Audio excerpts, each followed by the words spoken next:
Every single click is where I show 99.9% of the clicks in a Hearts of Iron 4 game. I did 7 days of it, and you ready for another 7 days? Well, we're back, and day one is going to be a single-player game, a new game, 1936, and we're going to be playing as some minor powers now, and some that are kind of bigger minor powers. Does that make sense? Hungary. So we're going to play kind of historical, where we try and remain as Hungarian as possible, following the things that happened up until 1939, but then from 1939 onwards, I'll kind of min-max a little bit more to play a little bit more optimally. The goal of these videos is they're long form, you can play along at home, and for the most part, try and recreate the clicks that I make so you can recreate them too, so you can play along and make a similar kind of game.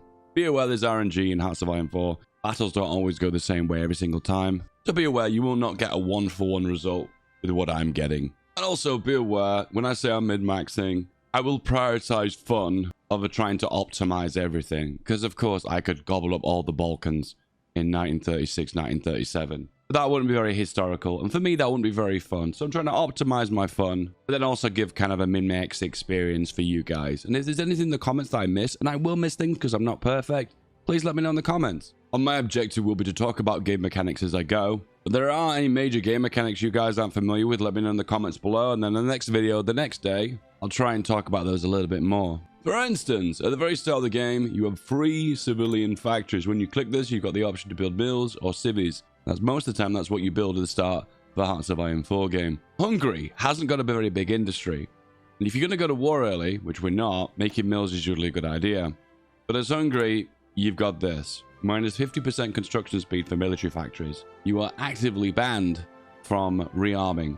You were very naughty in World War I, so no. However, in this case, civilian factories is what we're going to do. And we're just going to queue those up by holding shift. And that means if there's 2 slots, we'll fill both slots. Just minimize the amount of clicks. Be aware that hotkeys on the keyboard are just to minimize the amount of clicks you've got to make overall. So if I wanted to be lazy, I'm going to call it lazy, I could left click once, twice, 3, 4. But remember, I've just done twice as many clicks than I actually needed to do. At the end of the day, the reason why we have a left hand on the keyboard and a right hand on the mouse is to minimize the amount of clicks overall. And once again, if you don't use shortcuts at all, using them for the very first time is going to feel really weird. But when you start using them and become familiar with them, all of a sudden you'll never be able to go back. It is the drug that you can never get off. 3 civilian factories. You know what we're going to do? We're going to be a Hungarian air controller. Very popular in multiplayer games. By the way, this is not a multiplayer game. Will this work in a multiplayer game? Possibly. Is it optimized for multiplayer though? Probably not. What's the reason why this works in multiplayer? Is you have a lot of aluminum. So therefore, producing lots of planes is worthwhile as Hungary. At the very start of the game though, I'm just going to produce guns and supplement with a few trucks and then maybe some trains as well. Be aware that this gun starts off not with a Mayo attached, so add that on so you can gain funding. And that also gains user production efficiency cap. Unassign, reassign, therefore we're producing. Now, at the very start of the game, you're not going to produce many, like 3 trains a year. But as the production efficiency cap goes up, you'll be producing maybe like 2 a month, something like that, which will be more than you'll need. Taking care of these easy means you don't have to worry about them later in the game. This is for supply, and this is also for supply. It's all about supply. You know, in a perfect world, probably don't even want to focus that much on guns either. So I'm going to actually make 3 on artillery and put that there. Yeah, because what will happen is when I join the Axis, which is very historical Hungary, is I'm going to lend lease things into Hungary. And I'll probably have a lot of guns from Germany. So I'll get that by land transfer, hence the reason why I need to focus on guns so much. Nice. All right. So we're going to be an air controller, but you don't want to skimp on your industry. You need construction early on. You need a proficiency cap because it unlocks building slots. And also, thirdly, it's usually a good idea to go for research for radio, but we're not going to go to war anytime soon, so that's a waste of time. But what we do need is planes. So desperately need planes. We don't even have the latest model 1936, so let's get on that and assign this Mayo. And look at this Mayo. Look at all the bonuses you get. Extra agility, max speed, air attack, and a research bonus. Nice. It's like Paradox knew that Hungary gets used a lot multiplayer being an air controller. Yep. Anyway, F3, which is usually this button, your air. Right click and move it. We'll G to merge. There's nothing to merge there, but we'll exercise to level 3 by left clicking on pilot exercises. Meaning they'll exercise to level 3, then they'll stop. Exercising planes indefinitely is not what you recommend. Planes are very expensive and they will die to accidents quite frequently. I don't know why I read this, but somewhere about prior to the Battle of Britain, more pilots were lost in exercises and training than actual battles. Which now I think about it doesn't actually surprise me. Anyway, left click on unassigned divisions, right click to assign it to an army. I'm going to press V for area control, area defense, and left click here just to move them to one spot. Do we convert them all to horses? No, because that's a bigger division. No, we'll just keep as it is for now. Okay, next up, national focus. So if you noticed at the very start of the game before, you always want to go through the top buttons. These are things you need to prioritize, because if you ignore them, you'll be missing out on precious resources. All right, there's a little bit of an exploit with this, but this is what every multiplayer guy does in a multiplayer game of Hungary. And we have to go economic intervention all the way down to ally with the Italians, to go to war with Ethiopia, to cancel off the whole focus tree. You know what, actually? That might have been patched. We're going to find out anyway. Economic intervention. All right, 5 speed. Off we go. Just be aware at the start of the game as Hungary, there's less to do because you don't have much recruitable. And you're not going to build many civilian factories too, and because you are on civilian economy, which also nerfs your civilian production. Which now you think about it, doesn't make really a lot of sense, does it really? Toaster economy, the civilian economy, hinders your ability to build civilian factories? Paradox. That doesn't make sense. Okay, economic intervention is done. Strengthen the F word, the naughty F word. But we're going there, boys. Let's go. Strengthened. Next up, we're going to renew the Rome protocols. This is not the historical path. However, there are some cheeky shenanigans with this, hence the reason why we do this. Gonna go for dispersed industry. End of the day, any nation that isn't like an absolute minor power needs to be on dispersed. Remember, dispersed retains production efficiency whenever you change these lines. So if I was to change this to like an older truck, for instance, or different guns, this red bar would go bigger, meaning that you're gaining less production efficiency over time. But the beauty of disperse is that this red bar will drop less compared to concentrate. However, concentrate does give more raw overall amount of production. So the only times that concentrate are effective is if you're on the same production, you're not researching new stuff. And also, for the vast majority of the game, you're not updating your equipment to the latest versions. For instance, changing from this to like Guns 3. So therefore, you wouldn't lose production efficiency. There aren't many nations in the game that take advantage of that, and that's not really a good min-maxy way to play because you will lose so many extra stats that way. So most of the time, 9 times out of 10, you want to be on dispersed, and that one time you want to be on concentrated. I could think of like 2 or 3 times, like Netherlands early game concentrated, maybe communist China or regular China at the start of the game. Maybe we'll do one game as a concentrated just for something a little bit different. But if you're going to produce the same guns, raw guns at the very start of the game for a long duration, concentrated is the win. Basic airframe, and now we need to research all the guns that go with it. We do have the first engine, but we don't have the second one. Let's do the second engine now and use the Mayo to assign that on. We have Mayo bonuses. We get to take advantage of these proper early on. So production efficiency gain is awesome, reliability, more efficiency gain. Then we've also got agility bonuses. So I'm going to go for the production ones first.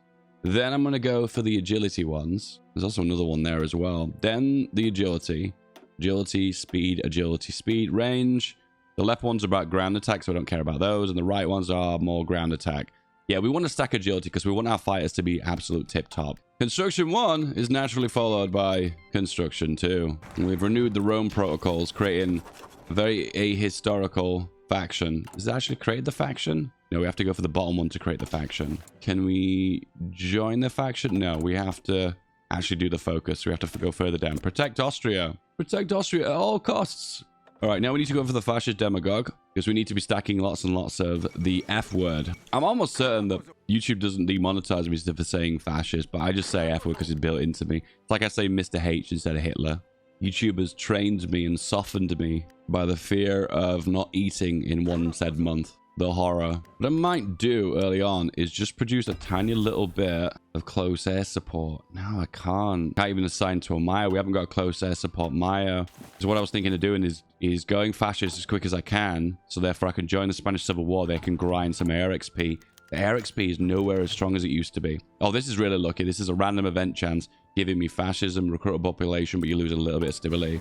You've got great stability as Hungary, so it's not a big deal, that one. All right, now we've got the engines. We need the machine guns. Next, protect Austria at all costs. And we're alliance with Italy. So first of all, this is not history. This is not historical. What I'm doing right now is not historical. It's just a little min-maxy thing you can do. But I will be still joining a historical path as I ally with the Axis and with Germany. It's just a kind of fun little mechanic you can do to break away from the Treaty of Tyranny a little bit earlier than you would normally. Is it cheeky? 100%. Is it historical? Nope. By the way, I didn't explain this at the start of the video, but this is kind of an air control style build. So this is less about micro in the armies, less about micro in the navy. Well, there will be no navy, and more about micro in the planes. So if you want to see me MINMAXing planes, this is the video for you. All right, alliance with Italy. Pop. There we go. Now we've created our own little faction, and we are actually the control of that faction as well. Lovely and pink. By the way, a little fact for you. If you're in faction map mode, which is F10, this little star in the bottom right, the faction color is determined by the leader of the faction. And look who else is a lovely salmon pink. That's right, it's me. And you can see the same for the Allies, as well as the Axis, the UK, and Germany. There you go. Random fact for you. You notice it more in multiplayer games. Okay, so right now we have the option to join the war against Ethiopia. That puts us at war. Okay, we're at war now. It's not really a war, though, because the war's kind of already ended, which is really weird. But you just noticed that pop up on screen. Did you see that? The Treaty of Tyranny has been broken, and we can mobilize. However, we need to change ideology, so we're going to be on that next. Next up, though, we are going to go for industrial revitalization. This gives one industry buff. My advice for you is to put that industrial buff on to disperse 3 for more building slots, because you will run out of building slots as Hungary. It's one of the issues you run into regularly. And also, you want to get this improved machine tools early on, even though we need to improve our air force. But trust me, there's lots of time for lots of things. We'll do everything. Why not everything? Right, first thing we need to do is the Chief of the Air Force giving ticking air XP. We need that to design our more ideal plane types. All right, things are going pretty smooth right now. I'm really happy how things are going. However, we do need to produce some planes soon, because that's how we fund our Mayo. So for instance, if we were to make, I don't know, a fighter plane, we need to assign the Mayo to gain the bonuses, which gives funding to that Mayo so we can improve that Mayo and make it better. One thing leads to another, leads to another, leads to another. The way that Ethiopia works is it kind of behaves like a nation that's in exile that you can declare war on, even though it's not physically on the map. Usually if a nation isn't on the map and you're not at war with anyone, you would piece them out completely. But because it's like a mechanic that they come back later, you're able to declare war on them. Because we're at war with them, we lose the Treaty of Tyranny, which is null and void because we're at war. So the focuses down here are about gaining claims and cores. Now that is really sweet, but not right now because we can't take advantage of a lot of this anyway. So let's focus on our industry. Reintegrate the railroads. We do have air XP now. However, we are missing something important, and I think it's this one, basic range improvements. Yep, that's the last one. So just to recap, we want the latest actual model plane, and the latest model gives better stats overall. The best ones are agility, speed. I think that's pretty much it. Yeah. There's probably a build you could probably do on range too. Range is a big one. There's probably a build where you could make an older plane, and there is a viable reason to make old planes, because if you look, the weight is less for the older models. So there is a really janky way that you could put on really advanced machine guns and engines on a really old, janky old model. And the production cost is less. And also the resource use is less as well. Maybe I'll try that one day. Maybe that'll make a funky video. Who knows? Anyway, we're going to disband our faction now anyway. Oh, no, we can't. We have to kick everyone out of the faction. But we can't do that until 1937. Oh, there we go. Boom. There we go. Okay, we eventually did get there. Disband the faction. Disband the faction. Off you go. And then we can disband the faction completely. And therefore, we're back to where we were before. And therefore, it's still a historical game, right? Press 1 in the comments if you think it's no longer a historical game because Dave's done too many shenanigans. All right, we're 50% fascist now, meaning we can press the button, do a referendum. Can we? Open political discourse. Hold a referendum. There we go. Just costs you 75 political power more. It actually requests a release from Italy because we're in a mutual war together. Interesting. That could be a mechanic I could later on abuse, but I'm not going to do that right now. Next focus we're going to go for is either of these two. One or the other. They're both good. More civvies is always good early game. And then we can fire a referendum. I actually just discredit the government because the buttons just moved as I clicked them. I kid you not. That is such a bad feature. Oh my goodness. Well, we discredit the government and we lost stability. And we've gained more fascism. I think it's time to work on a bit of science to get... Ooh, I'm not actually sure stuff down here that I even really desperately need, but we'll just go this path anyway because there'll be something down here we'll need later on. Yeah, so when a decision gets added and removed from here, the list shifts up and down. So if you're just about to click something, the list can shift and you click the wrong one because they reordered them. This is one issue in Paradox games where these scroll wheels need to lock in place whenever you're onto something. And if something gets added to the list, it doesn't move because the scroll wheel sticks. It happens quite a lot in like Victoria 3, for instance, where you change something in the list and it puts you back to the top of the list. Oh, CK3 does that as well. Like, lock the scroll wheel when I'm on it, so therefore I don't have to click on something else by mistake. Very frustrating. Hey, listen, this video is a little bit scuffed, okay? I'm here to explain issues with the game, improvements to the game, and make you a better player. So there will be little elements of this video that are a little bit scuffed. All right, Disperse 2 follows naturally by Disperse 3, and I'm tempted to go ahead of time with one of these upgrades. Usually the natural improvement is going to be bigger machine guns, is going to be armor and a bigger chassis, but also engine is super useful as well. Probably engine is probably the most useful due to the fact that you can just put more modules onto your fighter, so therefore it can, well, have better stats overall. Okay, for the second time now, we're going to go fascist. Please don't move the button. In fact, I'm actually going to pause the game to make sure I don't press the wrong button.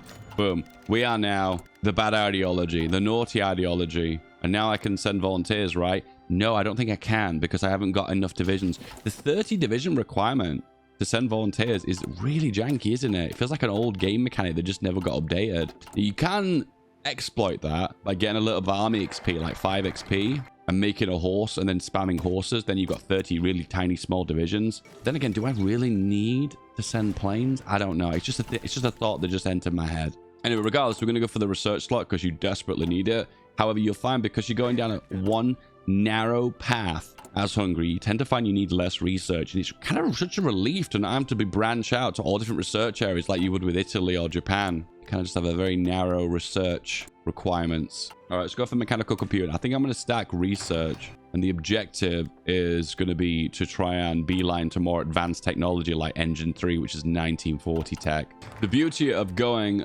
fascist, a Lend-Lease from Austria. Okay, I will accept that. That's exactly where I was going with that. That's the reason why I didn't produce many guns, because I thought I'd get Lend-Leased it. So that helps me out massively. Thank you so much, Austria. Anyway, next up, announce the, oh my goodness, we're going to go with Gore program. Which, now I think about it, doesn't sound very right, does it? You know, modernizing Hungary by Gore. If you're ever in an emergency and you need trains and you're a minor power, you have this magic button. You lose 5 stability, which is practically nothing. And you gain 15 trains out of nowhere. It's that situation when you're at war and you're like, oh, I really desperately need some trains to fix my supply. That button. Tell that off because you're fascist. It's 1937, which is another reason why you want to go fascist as early as you can. You get to hit this button, which gives you 2.5k guns out of nowhere. And there you go. All our gun problems have been fixed. Just that easy. So now we're in a position now that there's no technology that we immediately need right now because we're focusing on planes. And it means we get to research things ahead of time. So I think the right thing to do now is to focus on machine guns and armor. We'll talk more about designing the perfect plane a little bit shortly. But for now, we'll just focus on research. There's lots of downtime for this video before actually the video kind of begins. I'm going to focus on working conditions because stability isn't very high right now. And I want to buff it as much as I can. I've lost quite a lot of stability just by rushing fascism. Here's a random idea. What if I were to sell 1,000 guns on the market at a high price? Wow.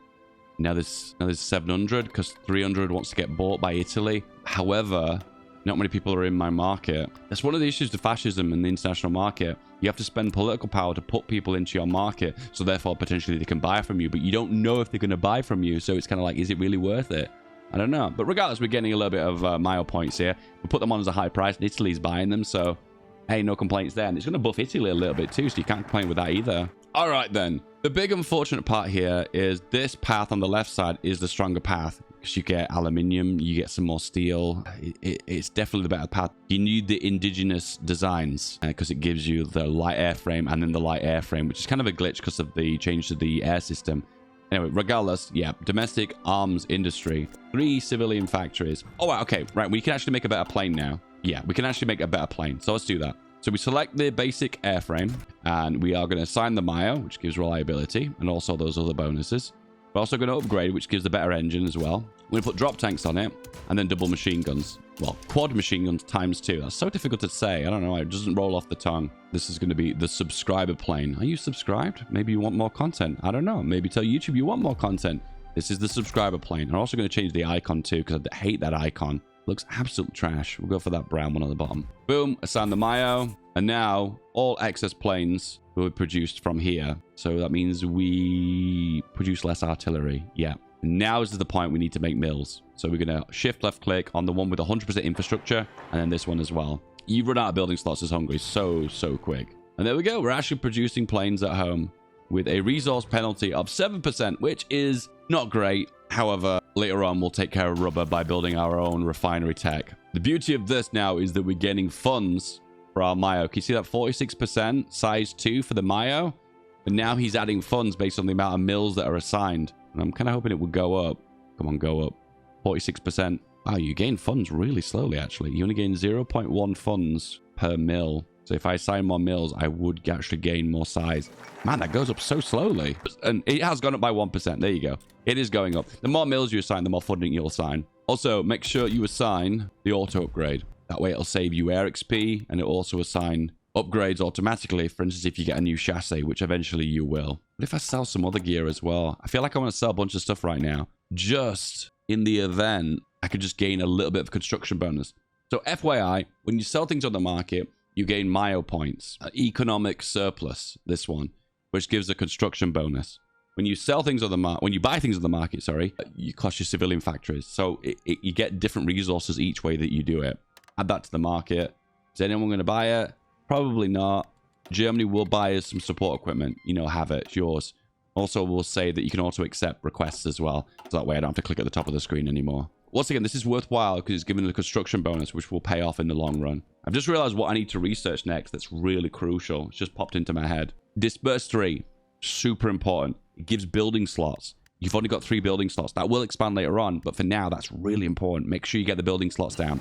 You see, when you play in Mining Nation and Hoi4, you have to min-max for smaller elements, because if you're lacking a certain resource of certain kind, and one resource we're lacking is building slots, that's the reason we want to focus on Disperse. And then we're going to rush for Disperse 4. Yes, 400 days, 500 days almost, but it is worth it.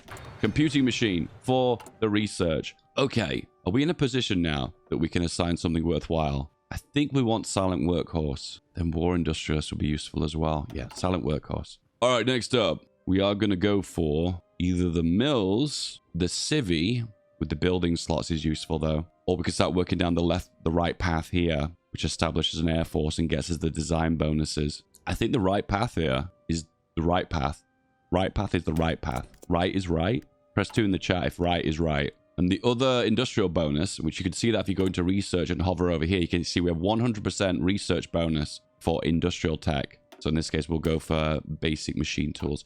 No. Yeah, we do. Because in this instance, because we run out of building slots so quickly, stacking construction is just not worthwhile in the long run. Now, we will go for construction, but it can be prioritized over other things because we run out of building slots. I keep saying that, don't I? Building slots, building slots, building slots. I just forgot there's a terrain map mode. That's just fallen out of my head. This is actually quite a useful map mode because it shows you terrain map modes for the sea and ocean, as well as on land as well. But I do think some of the colors aren't bright enough. Gray urban, green for the forest, and then orange for the plains.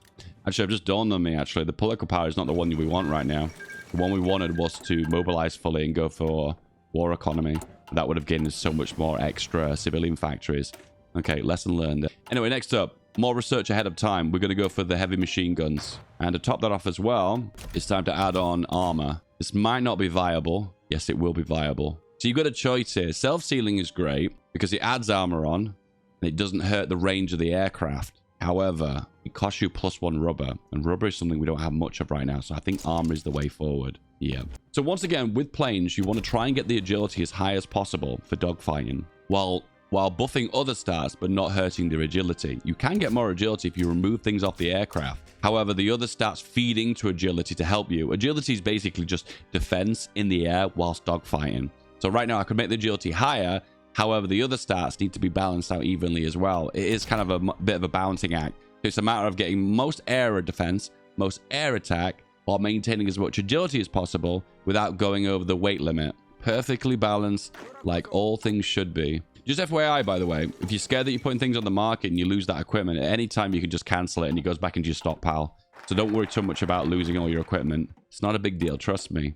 Anyway, next up, establish an air force. And then we can rush for the more advanced fighter models.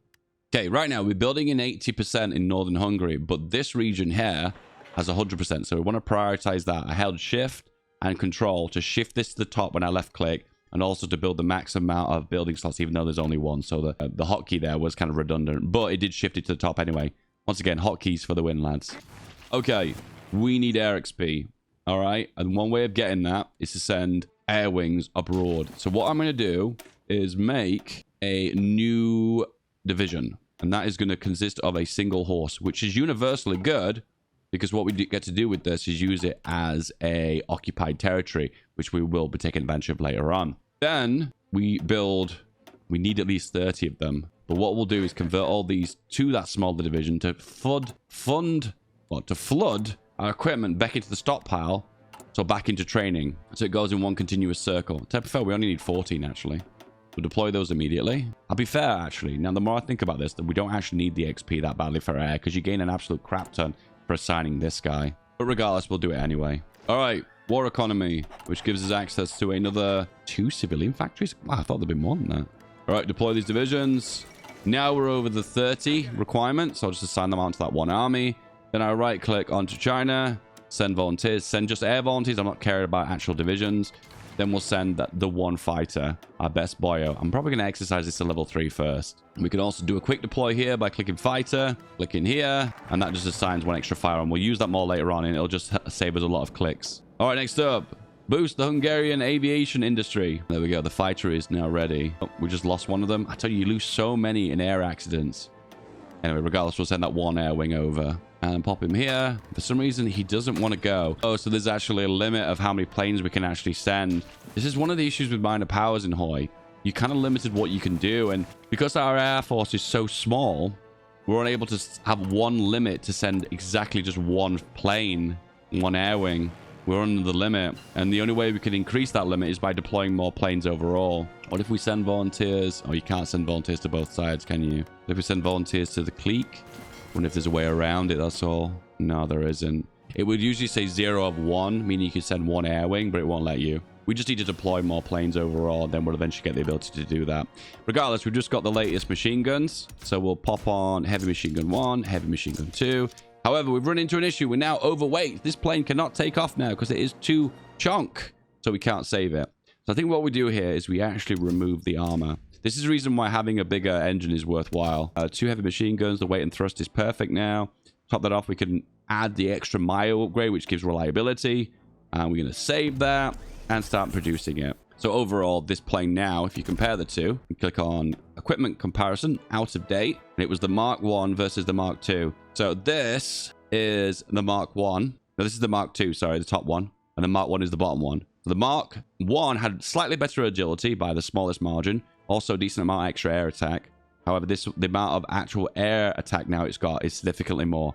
But I fluffed everything I just said there. But if you look at the numbers, they stand for themselves, really. You want to add as much air attack on early on as possible. And we just lost a tiny bit of defense and agility, so it's overall worth it. It's worth it, trust me. Start to branch out our research a little bit now. We definitely need synthetic oil experiments because we're going to be making our rubber locally. And we diversify into mills and to sieves. It'll make more sense later on when we start importing more weapons into our country. Boom, big increase to our production.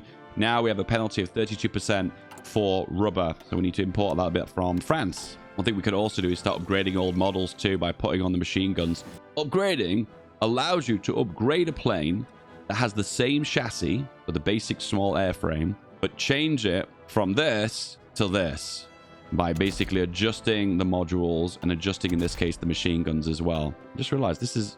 Am I making the Mark II here without the best machine guns on? I am, because that puts me overweight. Okay. I'm trying to get the best balance between the right machine guns. So we go for quad 4 light machine guns at 14 weight. But if we go dual heavies, that's okay too. 9 attack versus 10 attack. So we are better off with the quad light machine guns. Okay, boom, there we go. Be aware, don't keep changing models over and over again because you do lose a tiny bit of production efficiency every time you do it. So just FYI. And we're going to go for excavation too because that gives a tiny little bit of extra oil. I think fuel refining will probably be more worthwhile. For the short term, excavation is better because if you look, people are actually trading our aluminium. No, they're actually not.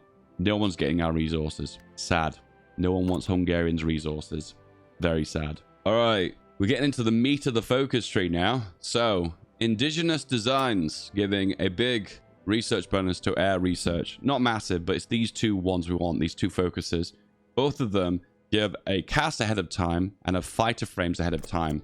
Now, due to the fact that chaos and fires now don't have their own independent categories on the research tree, it means that this one could be boosted and this one could be boosted because they're technically both light airframes, which is kind of a slight dev oversight. Maybe the devs will return to that at some point, but it is kind of strange that chaos and fighters now on focuses are kind of the same thing. Anyway, big engine, here we come. We're about to go for the most ideal 1930 fighter. 3, 2, 1, pop.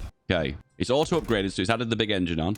We can now put on the biggest possible machine guns, and then we also add on... I'm going to go for the self-sealing, just because I want the range. Yeah. Yes! Now, this is the perfect 1930s plane. It can be improved upon later on, but for now, it is perfect. I'll add a different icon, because once again, I hate the default icon it always gives you. And I can also start upgrading too. You can upgrade quicker than you can produce, and also getting the better fighters in the long run is going to be better. Deploy more planes, shift exercise. Let's go, go, go. And we need more rubber, so import that. Or loads more rubber. This is the issue with self-sealing fuel. It requires a considerable large amount of rubber. If we eventually go to war, which we will eventually, we'll end up in a situation where we might have to adjust the planes a little bit just to min-max the resources a little bit. All right, let's research radio. Eventually, we'll end up using it at some point, but for now, we'll research it anyway. All right, can we send a plane over here yet? Yes, 1. See, 0 of 1. So we can actually send 1 plane now. So send it over. Here we go. The best of the best. Put it into a new theater. Prioritize the replacement of equipment here. Indigenous designs is done. Let's do light fighter frame. And the plane is here. Air superiority. Let's go. I also hit the hotkey here, which is Z and X. These two. Be aware. This is Dave definitely moaning. Old man moan here coming. But X, just close air support. But it also does this as well. See this? Remove from air selection. So if you press it, it removes the air wing from the theater. I hate that mechanic. I really hate it. The devs are aware of it. That's my one dream feature to make Hoi for a perfect game. Anyway, our planes are now in the air. Look, we're chewing through fire planes. The Japanese chewing through them. And this has given us loads of air XP. Top it off, go for branch independent spirit, which gives ticking air XP, which will add up in the long run, and also centralized control for the extra range ability. Wow, the ratios here are fantastic. So this is how you know if your fighter's working. Right now, the ratios are great, and if you hover over here, you can see that we have more air attack than them, we have more speed than them. However, they have more agility than us, which is a big surprise. I can't explain why that's the case. Maybe because they've got less modules on, maybe, but you can see here the ratios are definitely in my favor. We're absolutely chewing through them. There used to be an exploit where if you made the air wings smaller, you could get more aces. I don't think you can do that anymore. No, I don't think you can do that anymore. All right, let's go for army defense to give a ticking army XP. It's something we'll use later on. Oh, we'll be gaining ace as well. For now, gaining it early gains the army XP, which is always going to be useful. And unfortunately, he died. The ace was promoted, then he died. Bit of a weird mechanic. It's a very old mechanic from the old days of Hoi, but when your guy dies, he does actually still give bonuses to the Air Force. Like, it's almost like a little bit of a memory of this amazing ace. Yeah, he still projects extra stats, so don't reassign him if you don't need to. I think you can't even reassign it, to be fair. You can only put it on to someone else if you've got another ace. So don't worry about if he dies. End of the day, you still get actual bonuses. Killed in action. F in the chat for our pebbles. F for pebbles in the chat, boys. We also have an air combat training expert, which increases ace generation. So I'm going to go for that now. Maybe we'll generate more aces. Who knows? But we're definitely gaining more air XP as well. Another ace has been found. And top it off, we can also go for the cast focus. And now we do the master plan. Are you ready for the master plan? We'll wait for construction to finish. Done. Now we get the fighter bonus. 2 years ahead of time. 87 days. Oh, shit. And at the same time, upgrade with the Mayo bonus. Save. Update. And then upgrade the old designs, which is going to give you the most agility, the most range, the most speed, the most air defense. But be aware, you cannot upgrade if it's a new chassis. If it's a new actual plane, body itself, you cannot upgrade one of these to one of these. It is basically just shifting out the modules and adding the Mayo bonuses. Hence the reason why I'm focusing on upgrades now before the new plane comes around. Does that make sense? I think we might have to do an agency too, because we need to prioritize what air forces we're looking at. Okay, we can actually shift out to a different ace here. Even though this ace is so good, but he died, so F. You can actually still assign the dead body of Pebbles. Pebbles has been replaced by Demon. Demon for the win. Okay, I'm gonna go for Captain of Industry, which feels weird because we're making it military industry right now, but it gives the 10% extra refinery construction, which is super big. And we'll definitely take advantage of that when we start building refineries at some point. We need the rubber desperately, and we need to be able to get it into the country. Danzig, or war. I can't believe we're even here. I can't believe we're even here. What? The game has flown so fast. Feel a little bit disappointed in a way. Anyway, I guess I'm joining the war, right? Asked to join faction. Yes. I realize I need to put these on the front line here. Otherwise, I'm going to get overrun by the Poles. And then I'm asking to call to arms. I'll say yes to that in just a moment. I guess I must be having fun, guys. I completely forgot the game was progressing so quickly. And then we get the fires. And we can put them into position here. And put them on air superiority. Now, it's important to engage in dogfighting immediately, even when it's not beneficial to us in the long run, because we're going to gain aces, and simultaneously as well, we're also going to gain air XP, which we'll be able to use on our doctrines. And they see the planes are now up, and we are battling. Yes, yes, and now we're at war. We're the allies. We have World War II. At the same time, we are needing convoys because reasons. We need to bring our guy back home. I think the convoys is because we have a fighter plane elsewhere, and that's why that's happening. Yeah, that's the only explanation I can think of. We don't have any rubber now because we've got no way of accessing it. So we need to make a more rubber efficient plane. But we're about to get the new plane anyway, so it's not really going to matter. Yeah, we'll just focus on what we've got for now. The CAS focus is complete.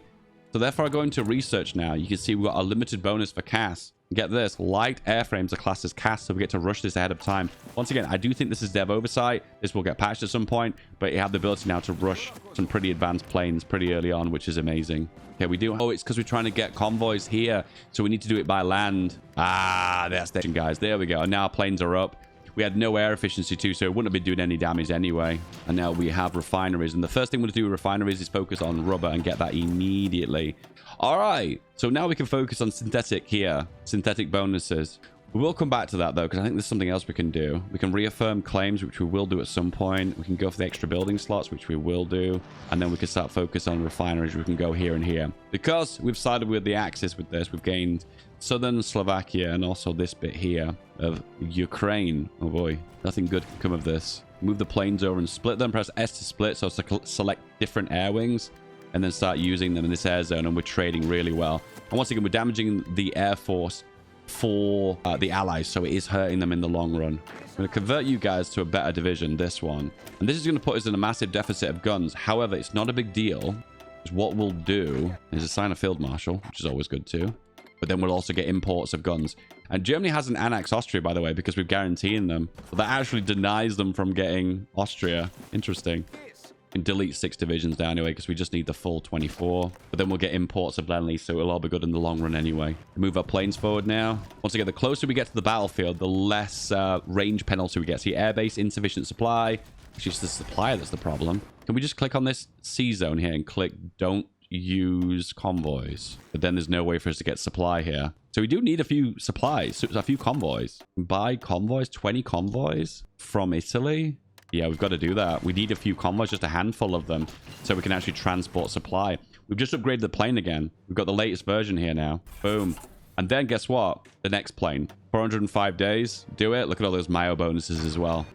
And of course, I absolutely detest that model, so we'll change that over. We've got another slot now for machine guns, so we can add that on. We do have another slot down here too, but we're slightly close to weight. Weight to thrust ratio is very close, so we'll just start producing the new model. I want to realize too, we need to change this from self-sealing to armor plates, which reduces the amount of rubber requirement. I realize we'll stop producing these two and put a spy into Britain. Put them into Czechoslovakia, maybe? And then we have another air wing, which we're going to assign into this theater here so we can keep them all together. We might as well use all the planes, right? There's no reason not to. Yeah. Close air support, air superiority. There, so I lost my air wing, but regardless, who cares? Just go.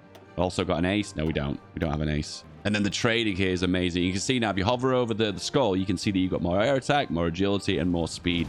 So we are absolutely demolishing them. And we've run out of manpower, so we desperately need to mobilize here. We're losing manpower from the divisions, and also we need them for the air wings as well. Also need to focus now on garrisons, so we are going to do local police force, do the small cavalry, and also focus on the garrisons as well. There's so much going on, lads. But we did desperately need to mobilize now anyway. I could have done that a little bit earlier now I think about it. Okay, we have convoys now, which we are getting from Italy that we bought through the market. Once again, the ratios are super in my favor. I just gained another ace. Right now, we are chewing them and spitting them out, doing a really good job at that. Support urbanization. And now we can do... I think we're not going to do anything at the moment because I need to mobilize. Unlike mobilizing your industry, it only costs your political power to jump from here to here. Hence the reason why it's best just to jump all the way and not do it in steps. It just costs 150 PP. But with mobilizing conscription, it costs you 150 PP for each step, and you need to go for extensive, so it's going to cost 450.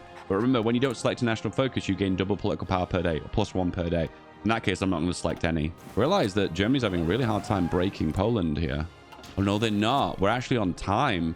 I just thought it was worse than it actually is. Oh, okay. I thought that they've declared war a little bit early, but they're taking a little bit longer to break Poland. So in the word way, it's working out okay either way. Get a little bit of rubber from Germany, a tiny amount, which is just going to help with the production. So I'm going to do that. I want to check on the Mayos, you know. So go click on Hungary, the flag.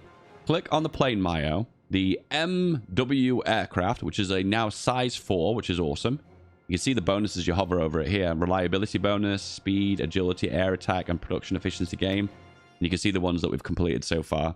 And the next one we're queuing up is this agility bonus here. There's also a range bonus here, so I'll queue this one up too. And if you want to see the queue, it's this one here. Queue, trait queue. So once again, we focus on boosting the reliability as well as the production gain. And then we're going to focus on maxing agility and speed to gain the maximum combat effectiveness. This playstyle, which is more multiplayer orientated, I find just way more enjoyable. Because right now we're only focusing on our industry, our resource production, and aircraft, where before you would have to kind of like diversify into everything. Right now we keep running out of manpower. What's happening is we're mobilizing more, we're getting more manpower, but then it's getting fed into the divisions. It's also getting fed into the garrisons, but the garrisons are also losing manpower because they're having to fight partisans. So it's kind of like a back and forth system, but eventually you'll catch up when you gain enough mobilization. What we can do to mobilize quicker though is do these two buttons here. This one gives 10 war support. More war support gives faster mobilization, which basically means manpower gets mobilized quicker, and then you gain more manpower quicker. So right now we're on 1.4% mobilization of our manpower, and you can see over time it's ticking up, and it will tick up quicker if you have more war support. Austria has joined the Axis. Interesting. Well, Germany's having a really hard time breaking Poland, and that worries me a lot. That really worries me. We have an extra ace that's not assigned. So sometimes an air wing that already has an ace will sometimes generate another ace, but you can't have two aces on top of each other. So what you have to do is assign another one. There you go. Easy. And that for it gains the ace bonuses, which are all air attack, speed, and agility based, which help for dogfighting massively. Hey, we're building refineries now. And I realized too, kind of want to build them in my home territories with the higher construction bonuses, because 60% is not as good as 100%. Obviously, one number's bigger than the other. However, this is like 33% produced now, so I want to finish that one before building it somewhere else. Right now, we're actually low on fuel too, so we can actually get a little bit of that from the Soviet Union. Maybe just 2 ticks. Maybe even 1 tick, actually. Yeah, that's enough. A new Mayo bonus for guns. Does it matter? We'll go for the production efficiency. Once again, I just queue them all up so that way I don't have to think about them ever again. So, rubber tech. Taking advantage of the head of time for our model of our fighters. Fuel refiring gives more oil from refineries, so it'll help in the long run. Another ace is generated. More research bonus. I don't even know why I'd even use this, but we're running out of things to do. Unfortunately, one of our aces just died. Did he die or did he survive? I don't know. But no, we generated another one. Another one. And then coming back to it, extra resources from the aluminium. And yeah, to be fair, stacking research right now is not very helpful. So I think what I'm going to do is focus on the artillery, just if we need some attack. And also just the passive bonuses too. Okay, Germany is really worrying me right now because they're not actually breaking Poland. So what we're going to do is press C to do a fallback line. Assign 3 divisions here. 1, 2, 3. And everyone else, apart from the top 3, so we shift click them away, is put them onto this front line here and then make a front line. Now we're pulling from the other front line here. So if you hold tab, or you press tab, it'll cycle through different front lines and you can control click onto here. See, that's a lot of steps, but just fiddle around with the front lines. Eventually, you'll figure it out. More fighters. For some reason, this is not a fighter for some reason. Why is this not a fighter? So I can't use... Oh, we have no manpower. Oh, I wasn't wondering why I wasn't reinforcing. It's because we've got no manpower. Okay. What I'd like to do is focus on reinforcements first and garrisons. But then we're focusing on everything, I suppose, in that case, aren't we? So what difference would it make, Dave? What difference would it make? None. Okay, next up, mobilize again. And also, I've forgotten about this bonus here. Air production, making planes 10% cheaper. Oh, it's worth its weight in gold. Get it. Get it. We have domestic supply of rubber now. One rubber in Slovakia. 1. We need to produce at least 20 for it to make a worthwhile difference to our production overall.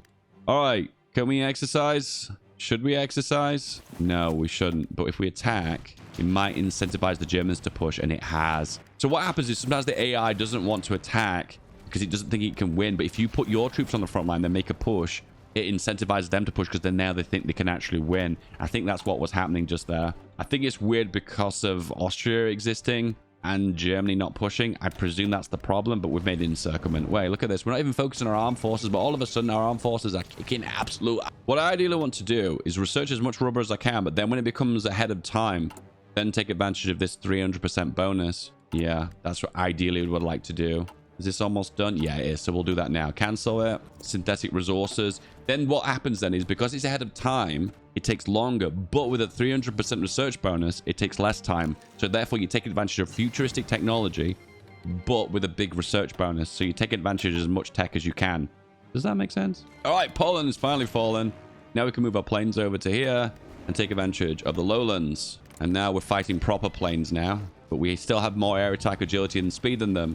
And we're absolutely demolishing them. Good. The second Vienna award, which means I get a bit of Transylvania, which is useful in a way because that means we have more building slots then. And one thing you can also do is ask for control of these states, but wait for Molotov-Ribbentrop Pact first because this land will be given to the Soviet Union, which you don't want to do. Germany is at war with Scandinavia. Okay, I don't care about that though. Okay, we've got max air XP. So what we do now is change this on to aircrew surveys. Then we assign the air theorist when we've got 100 XP anyway. Then we'll do our doctrines. And you can see the ratios once again. Which again, it's not very visual in Hot 4, but right now you can see the ratios are in our favor because we're absolutely demolishing them in the air. Hey, we finally got manpower. Have we? Have we? Yeah, it's finally ticking up. I told you this eventually will happen where you'll get ahead of the momentum of manpower and then eventually you'll gain manpower banked. I'm worried that we might need convoys again. Yeah, we're actually using some convoys. There's no way you can get around that. You need to. And now at the same time, we can deploy a bunch of our planes here.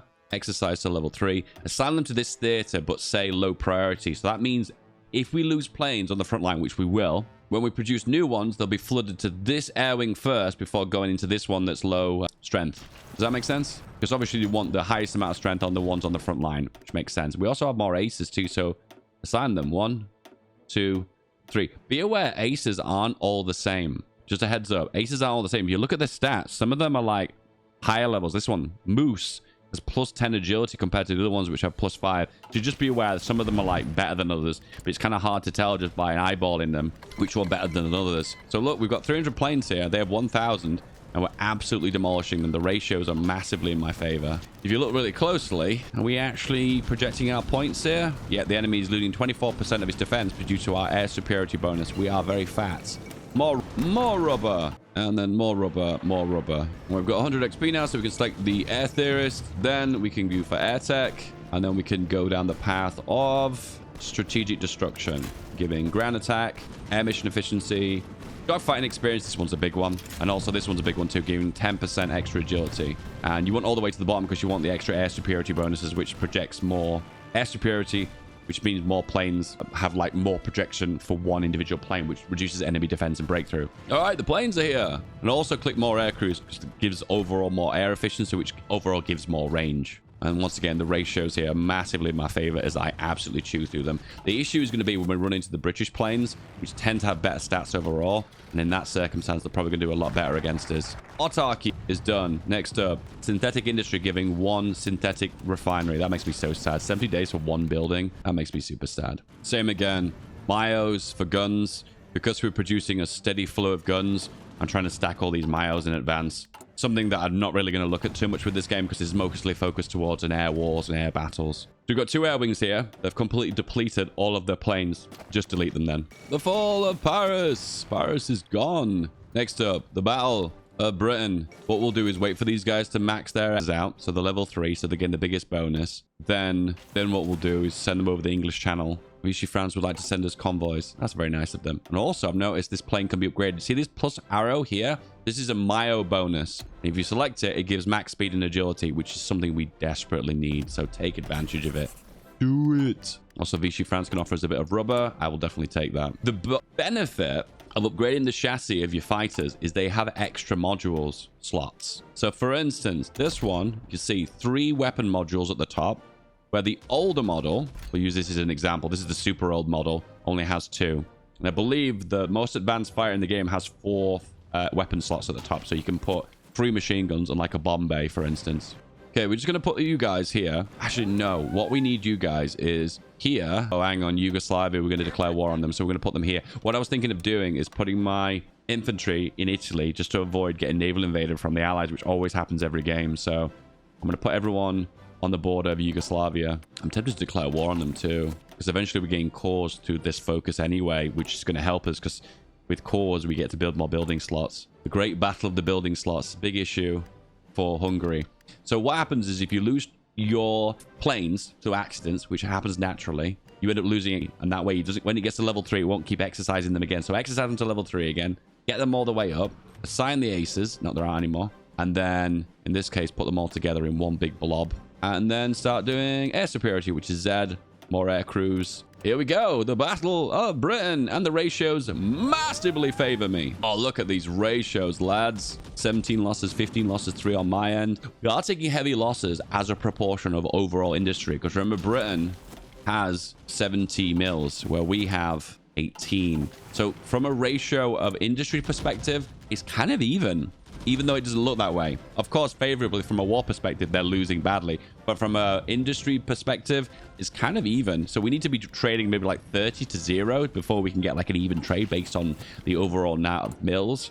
I've noticed that the oil is ticking down, so it's showing red. So what this red means is it's 46 days until I run out of fuel. So if I import one more oil from the Soviet Union, it hops up to green, which basically means until the stockpile is full. So red means until depleted. Green number means until full stockpile. So it'll be 340 days, 45 days until we have a full stockpile of fuel. And look at the ratios now. Oh, yes, 0 on our side. That's what I like to see. Nice. And of course, when you get more aces, please assign them. Aces are worth their weight in gold. Also, war bonds, super useful. It gives you overall more industry. So therefore, you can build your synthetics. How much rubber are we producing now? We are producing 10. 10 locally. That's pretty good. Romania has joined the Axis. We could now get a core on Yugoslavia. We're going to exercise our infantry to level 3 by shift left clicking on this one, level 3. And then they were out of position, so they're going to be in fighting strength. Romania has joined the war. Can we get oil from Romania now? We'll click neighbors. Romania, 2 ticks of oil. Yes. And we are trading really favorably in the English Channel to the stage we're trading so favorably, Britain's not put their planes up anymore. So I'm going to do S to only select half of these air wings and then right click into Britain and do more air crews. Just see if we can hit anything. And we are actually trading with them as well. English Channel, they brought the planes back. There we go. We're trading in 2 areas now, so therefore we're getting lots of efficient air XP. Top that off as well. More doctrines. Why not? Another episode of Dave doesn't usually do this. We're going to do ground battle plan. I lie, I do ground battle plan all the time, but this one's really awesome. You see this logistical focus means air fuel consumption dropped by 5%. Not big. 5% is tiny, but it's something, okay? We need to focus on our air force, so that's the reason why that's a good idea. Another ace. More than likely, it's an ace that's already in flight, so you just assign it on to a new guy. This is super min-maxy. Once again, another one episode of Dave doesn't usually do this, but you can if you look for aces and see if they're better ones than the previous ace, and therefore assign them on, because therefore they've got better stats. This is super min-maxy, though. Multiplayer, I guess it applies. In single play, does it really apply? Probably not some. The Soviet Union is justifying on us. Are they? What are they justifying on? It must be something to do with their focus they're selecting, because I don't know what's going on there. Italy has lost Albania and Libya and Ethiopia. So Yugoslavia has to be in now, because we need to connect Greece and Albania in the Balkans. The Axis are all looking at Yugoslavia and Greece right now, and we're like, territorial expansion? Don't mind if I do. Meanwhile, trading relatively well. By the way, if this number's in brackets, what it basically means is they're not actually operating in this air zone. What they're doing is they're from here or going through here to a different location. So my guess is these fighters, these Hawker Hurricanes, are operating in Western France, but they're based in Southern England. So what I'm doing here is intercepting them by fighting them here. So it basically just means that they're not projecting as many stats in this region if they would go into a different... That makes sense? So what I could do is put them all on interception here, which will do the exact same thing. My numbers are in brackets now, and they're basically intercepting fighters as they go through, and the ratios are really in my favor. Yes, do it. I don't know why they're operating in Western France, though. Maybe they're on logistical strike, trying to hit trains here. That's the only thing I can think of. Another air doctrine, and then I guess we could do interception and then bombing. doesn't matter as much anymore, though. So what I'd recommend is when you've maxed out aircrew surveys, even though reducing accident chance by 25% is really OP, if you're in a position where you're really winning, you go for this one. Where is it? Oh, it's not actually one of these. Oh, it's not this one. It's this one. It's the right button, which allows you to go for this one. Airborne heroes, ace effectiveness plus 50%. This isn't a 5%. This isn't a tiny amount. This is bloody huge. 50% ace effectiveness is giving you a massive chunk of extra stats. And remember, 50% more than these little numbers. That's a lot of numbers. Okay, are we at war with Yugoslavia? But Italy has declared war on Greece. Is anyone justifying on Hungary yet? No, I might be the one who has to do that then. Okay, bunch of the focus in the south are done. We need 175 total army size. If you go into equipment details here, if we make our division a little bit bigger by adding an extra battalion on, you can actually pop it up with the ratio. Equipment details, there you go, 178. And that means what will happen is the manpower will trickle in. And then we can go for the band Vojvodina, which doesn't really apply anymore because I'm going to declare war on them anyway. We'll do it regardless. And also, Germany and Italy are going to let lease us guns, which is super helpful. And so will Norway. And so will Austria. Okay, justify, retake core states, Vojvodina, exercise to level 3. We've got the latest fighter model now. Be aware, there's kind of a quirky, weird mechanic that when you improve your air wing, because they've got more weight, it can push you over the weight limit ratios. It's really strange. It's because you need the bigger engine overall, which we'll research that immediately anyway. We'll use this one. Biggest engine, yes. So even though you do gain better stats overall for going for a better chassis for your fighter plane, be aware that it can push you over the weight ratio, meaning this plane is not flyable. So this is the upgraded version that it's made for me. However, it can't fly because it's too much weight to thrust ratio. So what you might have to do is reduce the machine gun on it down to a light. And there you go. This is actually flyable now. We'll give it the latest fighter. So it kind of looks like a jet. 10k likes? Question mark? Maybe like the video, maybe? Vojvodina, justification is complete. I think we're going to put our planes in this region now so we can project as much air power as we can. Oh my goodness, and we're shooting down planes here. What nation is this? Gladiators. These look like British, but a combination of different nationalities too. But we're absolutely annihilating them. Exercise to level 3 is almost complete. Therefore, we'll get the maximum projection of stats. And declare war. Aggressive. There's a gap in the front line. Declare war on Yugoslavia. Yugoslavia's joined the Allies. And shoot through them. I want to see the stats difference with the planes. So you click on an army, on a battle. Only 6%. I wonder why that's so low. I always get confused by that sometimes. Like, why are sometimes the numbers really higher? Oh, it's because the Allies have put their planes in there. So if it's almost a 50-50 air superiority projection, no one has the advantage in actual battles until planes start getting shot down. But you can see now the ratios. Oh, look at these ratios. 30 to 2, 22 to 0. Yeah, these ratios so favor me now because our planes have superior stats. Okay, I'm going to actually cancel my orders now of oil and rubber. My only spy has got captured, which sucks. Because we're in a position now where we can self-sustain ourselves by keeping the economy rolling. And when it comes down to our fuel, only 5% penalty. That's so good. We do need a bigger engine though, so we're still going to work on that now anyway. And also logistical focus to reduce supply consumption of our planes. And we're just chewing through the front line here. The reason why we've chosen to attack from our territory is it gives it to us automatically because we're the ones who first touched it and first claimed it. So push and be the first one to claim it. I'm going to shift right click here to try and push for Belgrade because I want to be the first one that tags it. Because if I tag it first, that means I get it. And that's a land that's got a lot of factories. Oh, look at all those factories. So many. The Swedish trade of ball bearings. You lose air XP, army XP, but it makes your planes cheaper. Oh, this is such a win for me. I definitely recommend it. Focuses. Is there any worthwhile ones? I guess we could do the Grand Battle Plan, these two. We can actually get naval stuff if we get to the coastline here, which we're getting really close to as well. Oh, no, we won't get naval stuff, actually, because it's going to be given to Italy because they've got a claim on that region. We'd have to ask for them from them. They probably won't be willing to give it us because they have the claim, so therefore they think it's rightfully theirs. All right, the planes are in position now, and they are projecting so much naval power. Naval power, air power, 86%, which results in a penalty to their defense and breakthrough by 25%. That's huge. Air power for the win. And also, we need to conscript more because our manpower is getting a little bit low. Also, stability is getting low, so working conditions is also worth it. Rubber! And then we go for the final rubber tech. And that means now we are balance of 0 on rubber. That's amazing. And Romania is even trading rubber with us as well.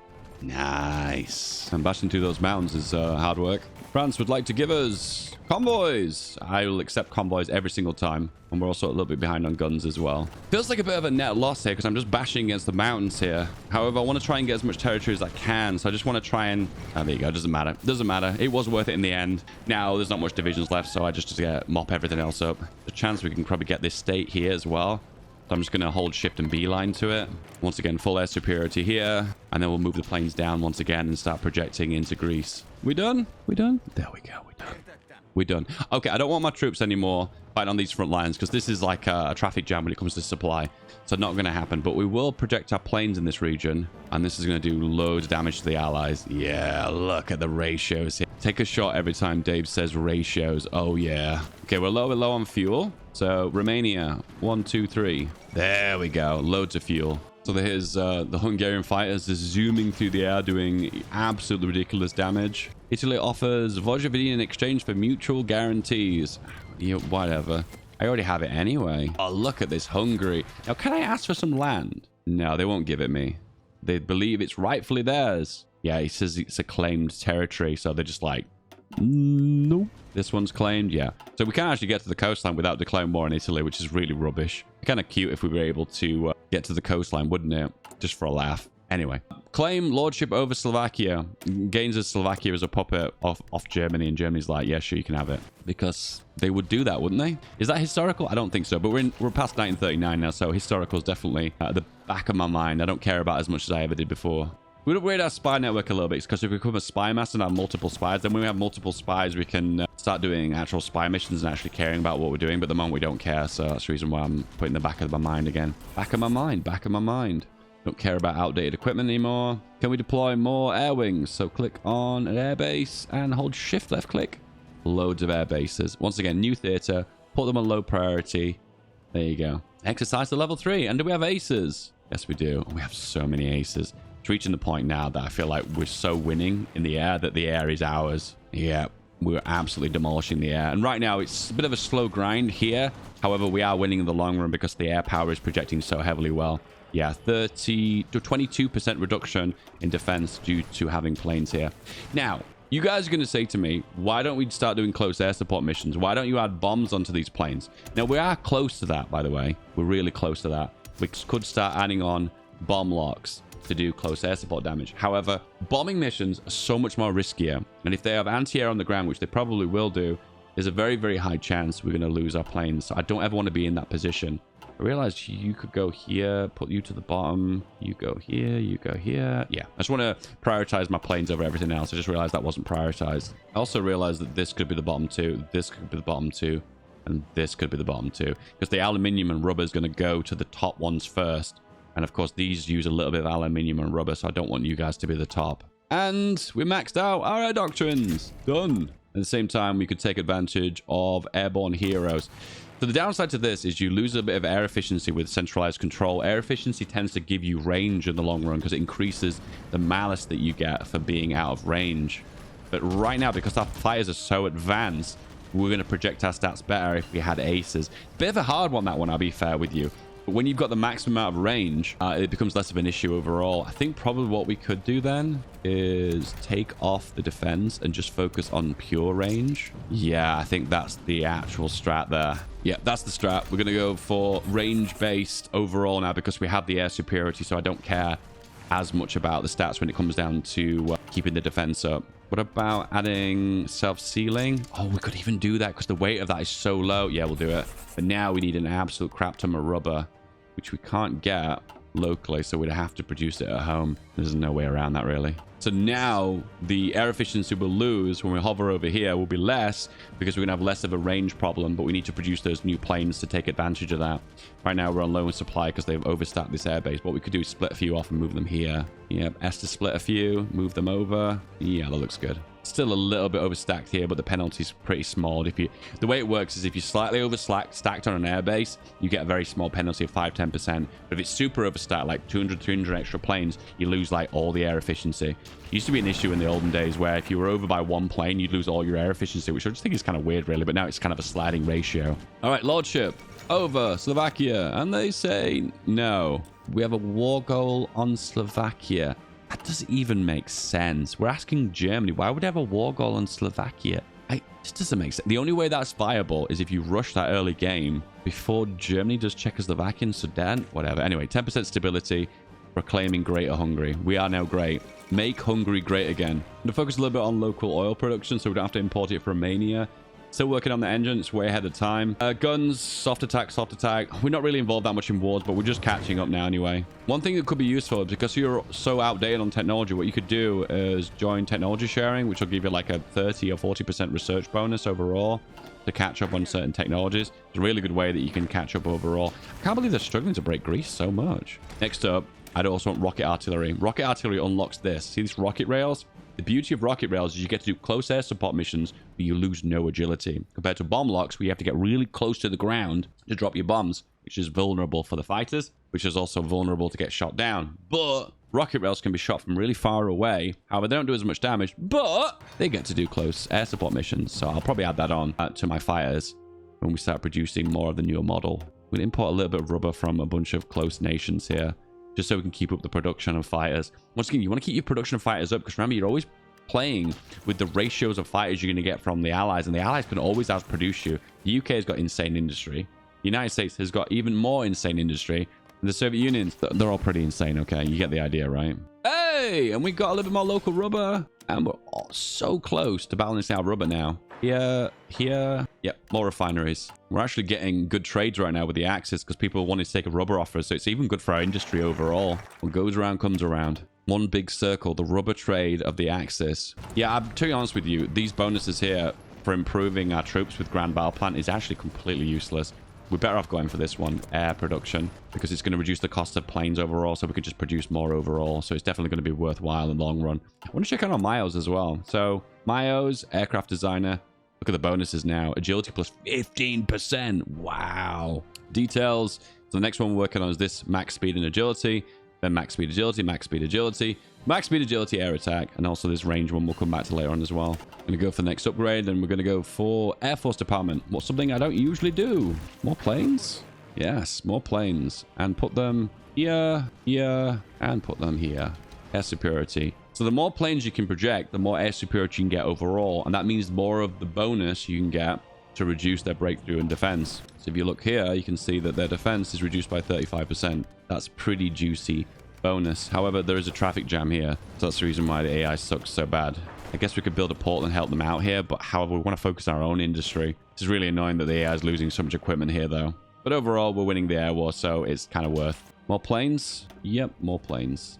Deploy, exercise. Be aware, when you deploy new planes, you're going to eat a load more fuel. So just be aware, just to reinforce the fuel. 1, 2, 3. Ooh, we're still in the red. That just shows that the planes are consuming way more fuel than they would normally. Getting a big stockpile up is usually a good idea. Okay, Air Force Department. Can we put them the Spy Master? We need one more upgrade. So we'll do interrogation techniques. The spy that we had before just died because if they're captured for more than, I think, 90 days, they kill them off. Hey! And we have a new front line. And this is the one we want to focus on now anyway. So where do we put the planes without creating a traffic jam? Here, let's break them off. So usually in these circumstances, I'd attach them onto a general. I could do that actually. Oh, actually I could do that. Yeah, you know what? I will do that. Put you guys here. Put you guys here. Attach them onto the general. Go here. I realize there's a few that I've brought forward that aren't exercised yet. So I'm going to put them back into Budapest. Exercise. Everyone else assign on to the general. So I right click them onto the general, give them an order, and what they'll do is they'll automatically move into that region and therefore try and help battles. However, it's super not optimal. The AI makes really bad decisions. Sometimes it puts planes into regions that don't even have any air combat, which I think is really bad. So keep an eye on it. It's usually more min-maxy to optimize it by right clicking yourself. But just keep an eye on it for now. All right, are we going to be at war with the Soviet Union? Yes, we are. I'm not going to attack, though, but I'll put them on to careful battle plan, and I'll build planning bonus. And there you can see they're breaking up and splitting them off. See, all the combat is happening in Eastern Poland, but for some reason they're putting them all in these regions here. Why are you putting them here? Just kind of shows how unoptimal the AI when it is placing their divisions in certain regions. You can see, once again, the ratios against the Soviet planes is massively in my favor, and we're helping the Axis as much as we can. And these guys are trained in Budapest, so right-click, assign them on, and also make sure to give them a mission. This is so weird, but you can assign them onto a general, but if you've not given them a mission like air superiority or close air support, they'll just go into those regions and not doing anything. It's so annoying. I've seen noobs do it quite frequently. Just be aware, okay? Give them a mission, assign them to a general. Don't do it that other way, otherwise you're going to run into problems. Oh, we're producing almost 4 planes per day. And remember, these aren't any ordinary planes. These are super fighters. More industry, you say? Yeah, why not? War bonds, why not? And also, we can go total mob now. So there is a downside to total mob. It gives you more construction for mills, which is awesome. It reduces consumer goods from 20% down to 10%, which is awesome. However, you lose 3% recruitable population. So you need to be on extensive conscription to do that, or you're going to hit a net 0 on your overall manpower. There is that big however, though. What you can do is women in the workforce. But the issue with me is I don't have enough war support and fascism. There's 89% war support. It's kind of a weird thing, this. You can only do total mob and women in the workforce if you've got like a high proportion of war support based on your ideology. So in this case, to do women in the workforce as a fascist nation, you need 89% war support and more than 0% towards the surrender process. So you can't be in, like, have troops in your main core territory. Interesting. So we just need more war support. We could do that by exhorting heroism, maybe. Kind of hard to get war support once you've done the radio thing and the propaganda films thing. Oh, we're max air XP, and there's nothing to spend it on now. Yeah, nothing to spend it on. In the olden days, you'd be able to improve fighters by adding air XP to them, but now it costs basically nothing to improve it. Like, for instance, one module is 1 XP. In the olden days, to fully max out a fighter, it would cost like 300, 400 XP. It'd be insanely high. Okay, I think we're going to make a general push here. We've got max planning bonus, and we can make a very subtle push. Maybe the AI will move the planes over to help us. Meanwhile, look at the penalties. They're not losing anything. See, this is the problem. Once again, the AI is not optimally using the planes. The reason why it's optimal to let the AI take care of the air wings is because it'll put them into airports that are empty. So therefore, you don't have to worry about overstacking penalties. But I have to manually right-click and put them in here. And the amount of range they're going to have to move over is just huge here. Actually, whoa, their range is so good. Wow, I'm forgetting how good the range is on these planes. And now if we look at a battle, the AI losing 8% on their defense, which is still not very big, is it? But look at the ratios. 20 to 1, 10 to 1, 15 to 1. Yeah, these are super good ratios, and we're keeping up with the production too. Just don't go too crazy deploying new air wings, because you might need some of these older ones just to reinforce on the front line. It looks like we're doing some decent damage here. More momentum. If we were to add on rockets now, it's only 1 weight. That's not actually true. It's not 1 weight, because when they're doing a close air support mission, it's less. No. Oh, wow. Okay. I thought rocket rails were great because they don't decrease your agility when you're on close air support missions. But another reason why they're so great is they don't even increase the weight very high. Rockets actually don't have much weight to them. So I can add this on and I don't have to worry about being overweight. Well, that's a no-brainer. I guess we're doing that then, aren't we? And plus side is it's the same model as the previous one that was just the fighter-based one. So with this model, I can just upgrade them if I've got excess in stockpile anyway. Not going to lie, that's really, really good. Eastern Balkans, the Soviets are trying to land. They always do this. This is just like a regular pocket that you usually see. Romania and the Balkans. And we're trading so effectively because the range is so impressive. My upgrade here? Sure. Don't usually do this. Another episode of Dave doesn't usually do this, but we're going to make rockets. Yeah, why not? Just for something different, right? Now, for some reason, you can't upgrade these. And I think the reason is whenever you had rockets onto it and it becomes from a fighter to a fighter bomber, the game sees this as a different version of the plane. So it doesn't allow you to upgrade it 1 for 1. I've noticed this is always an issue. It looks like if they have a different mission type, they become like a different designated plane, so you can't upgrade them. Oh, which really sucks. No, it is what it is. And what we'll do is we'll add on rockets as support. Once again, just as something a little bit different. Political loyalty. This is a way of gaining stability if you're like a fascist nation. You get 100% stability whilst at war. Isn't that amazing? Just generated 3 aces in a row. That's pretty impressive. Gonna exercise on the front line versus the Soviets here. That's also pretty impressive. I'm gonna try and concentrate my planes in a region here where we're gonna be using the stats to their maximum effectiveness. So I'm gonna basically move them here and alt-click the front line. So therefore, the planes are gonna operate in a region where they're gonna giving the maximum amount of projection of their stats. Whispers of a revolution in Poland. I don't care though, because no, I actually don't care. We had 1 spy and he has been captured. Become a spy master. And it gives us 2 extra spies. That's decent. All right, the lads are in position. go. Once again, I put them on careful. I mean, they're only really going to attack if they're almost certain they can win. I think we're good on oil and rubber now. Yeah, we are. We're self-sufficient. Okay, not so much on the oil. So we can produce a little bit more extra oil. It's always better to build it in core territories, by the way. So Transylvania is considered a core. You can see that if we press F6, we can see resistance map mode. Areas that we've got 0 resistance, well, not even a 0, where it just doesn't even show a number, those are core territories. It's just an easy way of seeing cores. What you can do is build in northern Transylvania and take advantage of more fuel. Also, something we can do is this one too, which gives extra aluminium in this region. Why not?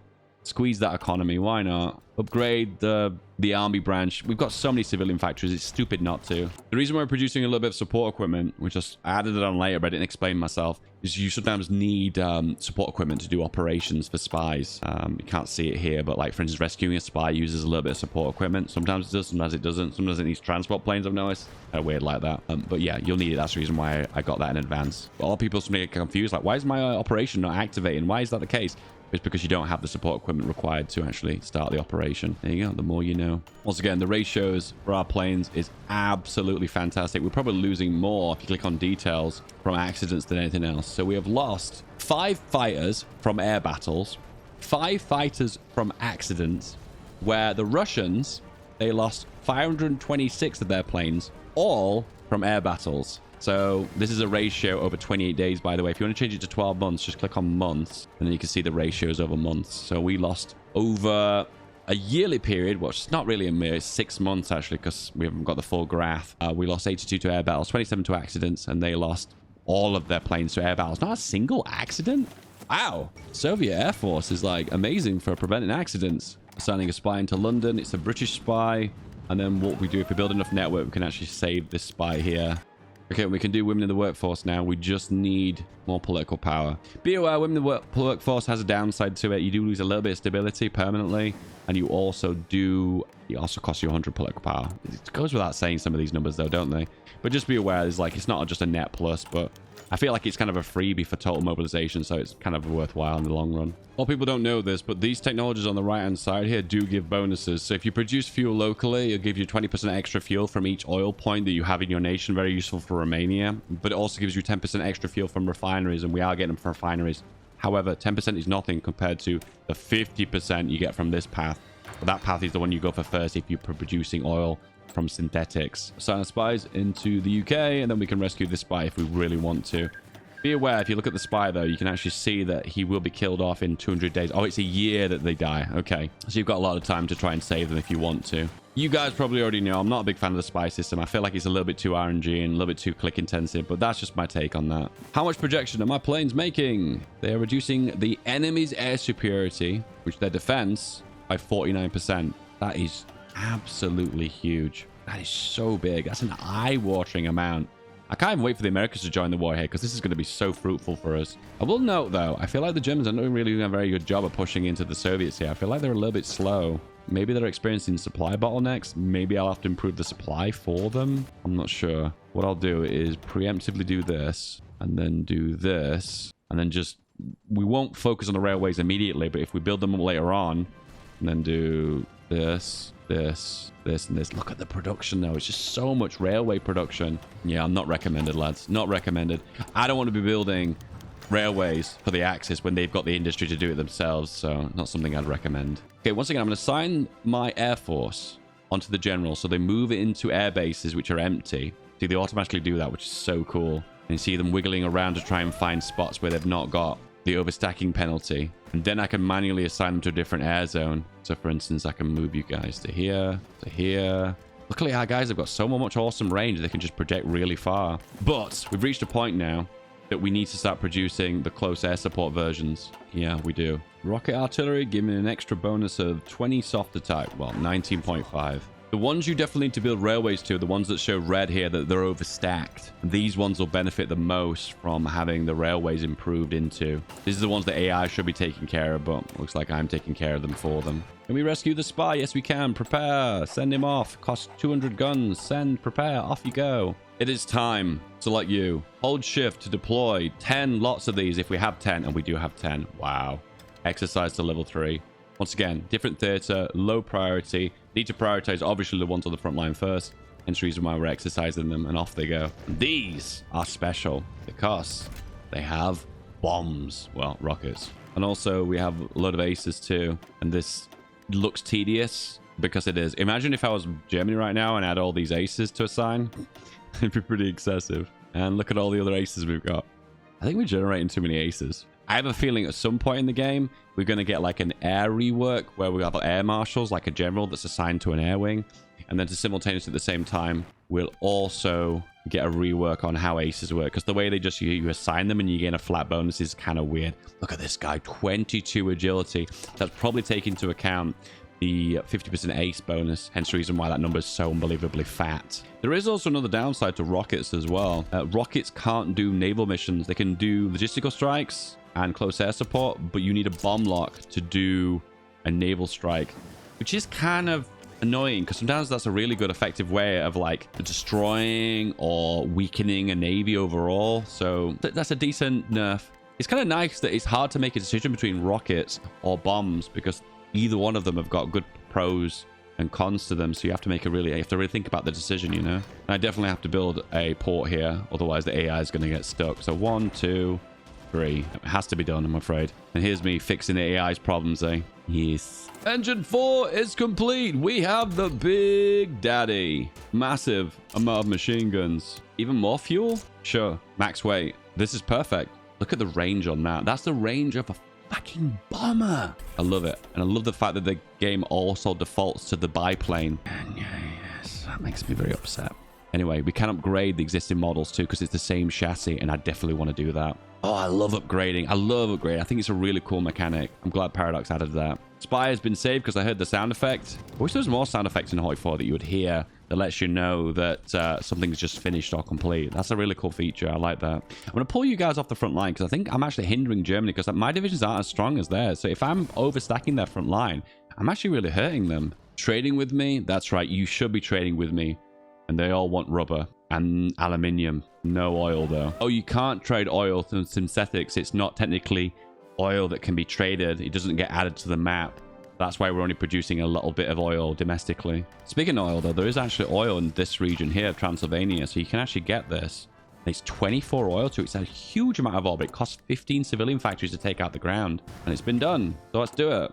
Yeah, 15 civilian factories taking 60 days. It's definitely worth. And you can actually add in more resources if you build infrastructure in them as well. I'm curious to see if I build max infrastructure, how much oil I'll gain. I'll stack that up later on to see what's the maximum number we can build it up to. This is also one of those moments where I want to build a big airbase just to help them out. Because otherwise I can't put my planes and project much power. But then again, I always forget this. I've got good range, haven't I? Close air support in that region. Sure. Still want to build a big airbase though. Yeah, I'm still going to do that. Here and here, max it out. Another episode of Dave doesn't usually do this, but if you go into production here, there's these upgrades. 40% increase in conversion. Now, situational, not always apply to most games of Hoi. However, in this circumstance, because we're upgrading so many old fighters to the ones that have got rockets on them, well, actually, that's not true. We're upgrading to a version that's got better modules, but they both had rockets on them. We're hitting the upgrade button here, and a 40% increase in production, a conversion, is just absolutely massive. So recommend do it. Get it as soon as you can. Definitely worth its weight. The oil is complete. Hey, come on. 10 days. 40 oil! Just pops out of nowhere. And then we max the infrastructure, adding an extra 15 oil.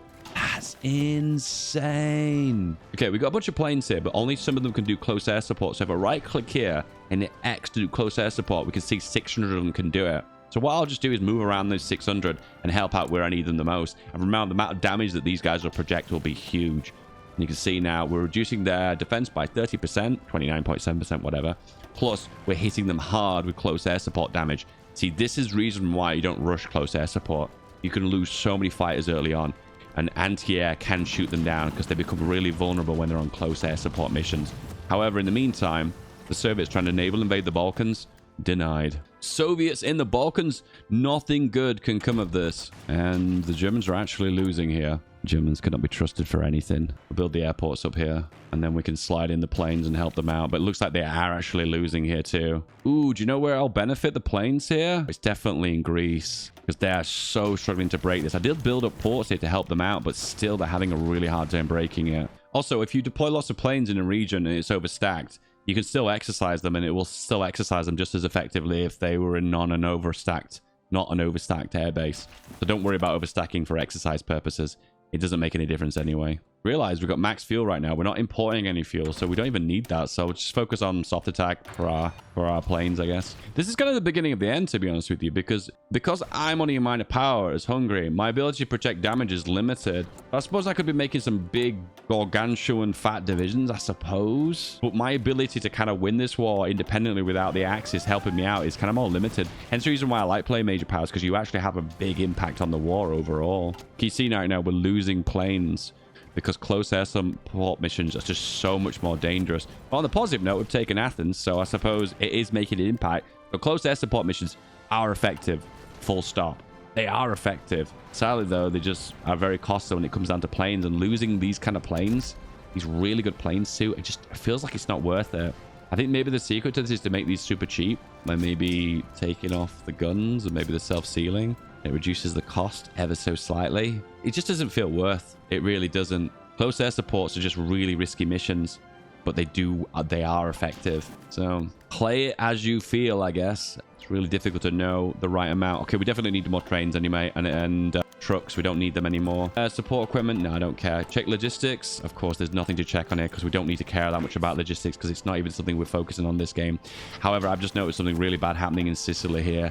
That is really super bad. Close air support boyos. Do your worst. And some more boyos. This is a cool micro game though, because you get to do your absolute best to try and micro your planes as best you can. And we'll do more air crews. Same time, we'll project our fighters. I noticed that they're bombing us in the Alpines as well. So we're going to spread ourselves a bit more thin as we would usually. They're trying to land naval invaders. Losing Sicily is really painful because that's ticking towards a civil war for Italy. And that is kind of the beginning of the end, really. It'd be nice if we just cleared up Greece, which like we're on our way to doing that though. I think in this position, we need mills badly.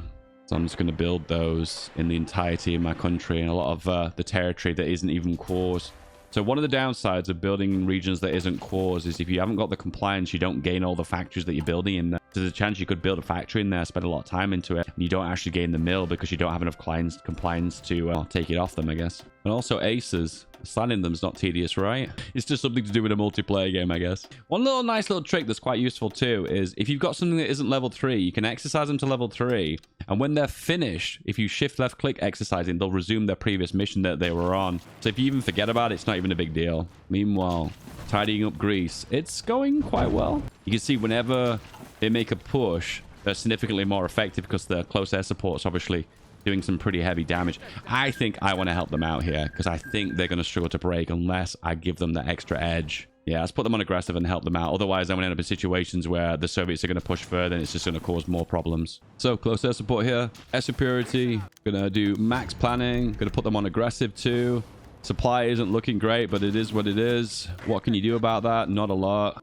Can add a little bit more artillery on, but I'm not going to do that because I'm going to have to exercise them again. All right, where will we need to be? I'm going to step down from war from total mode just for the manpower reasons and service by requirement because it looks like I'm going to have to build my own army because the AI is really struggling. 3 into there, 4 into there. Take a little bit off the planes. Once again, I'm having to help out the AI here. I hate to do this, but it is what it is, you know? Hey, this could be the first disaster video for FeedBackGaming on every single click. That's going to make things a little bit interesting, right? Anyway, attack. Project with the planes. Can we do some more close air support? Yes. So move you guys over. One too many planes. Yep. Make sure you don't overstack. S to split them all. So much close air support damage potential here. And we're chewing through their planes too. And we have actually broke them here. That's good. Still digging in and into the mountains though. That's insane. The AI does everything they can to hold out in this region. And it's a difficult area to break because the supply is bad and it's lots of mountains. Greece is not an easy country to invade. Trust me, ask an Italian, they know. Okay, late game. Experimental rockets, jet engines. Jets aren't even that good in Hoi. The problem with jets is they have good speed, which is good for stat projection, so good for dogfighting. However, the issue with jets is they can't carry as much weight as the most advanced propeller plane engine. There isn't any more advanced jets other than these experimental ones here. So yeah, awesome speed, However, it's not very effective overall for the thrust, so you can't even put extra modules on it. It'll make sense in a moment when I show it. Relying really heavily now on imports of guns from the Axis. However, they're losing the Eastern Front, so this is not looking good. If Italy was to civil war right now, I don't think we can get out of this. If we try and clear up the south, give that a shot. It feels like the south's a little bit easy to break. If we just take this one port here, then we secure the south. Something that's interesting about close air supports, a lot of people don't know, is the amount of operations they can do in a single day is limited. So what you're better off doing sometimes is attacking and piercing into one specific location, because that way you can concentrate all your close air support onto like one front line gap. It's kind of what they do in a lot of multiplayer games if you want like to make a tank breakthrough on one specific front. Even with the mountain of CAS here, we're still not able to break them. Ooh, I suppose we're making little gains though. Can we break that one mountain? Every time you break one province, you get a little bit closer to pushing into their supply region, which might be enough to push them over the edge. And is that enough? Yes. Okay. All right. And then the final one to push is this left flank here, and then we can get an encirclement on the port. I'm getting a little bit nervous how close the Soviets are getting to my front line here. Mainland Hungary is looking exposed. So I'm going to do what I just did before here. So there's no actual combat happening. Well, apart from what the AI is doing here. Eastern Balkans as well. Oh, really? Okay, let's help out the Bulgarians here. Stop the Soviets from landing. Okay, that's good. That's done. Then back into Greece. Then we're going to push on this western flank in the south of Greece. And it actually looks like we're winning here. Ah, come on! You can do it! And then it's encircled. Then you get the encirclement penalty here, which is just brutal. Loses so much attack. And plus, when divisions run out of org, they instantly get eaten up. And you can see we're encircled them over and over and over again. Battle's ended. Just commence it again. Over and over and over again. Just keep churning them. What, it's ended again? No, it hasn't really ended. Just right click again. Remember, you're in a position that you can retreat and run away and gain organization back up. They can't. Hence the reason why you just keep attacking and recycling them over and over and again. Their org is actually low this time, so I'm actually going to have to wait a little while and just let them build up their org again. 3, 2, 1. Off you go. Hopefully the final battle and the cast damage is going to rip through them. Can't even reinforce quick enough. Do you know what? I'm starting to think, actually, mass assault, mass mobilization is the way forward just for the manpower. Attack! And encircle again. And again. Encircled again. Meanwhile, Europe. Okay, I keep checking on Europe because I want to make sure the AI isn't messing up. But my God, we're so behind on guns right now.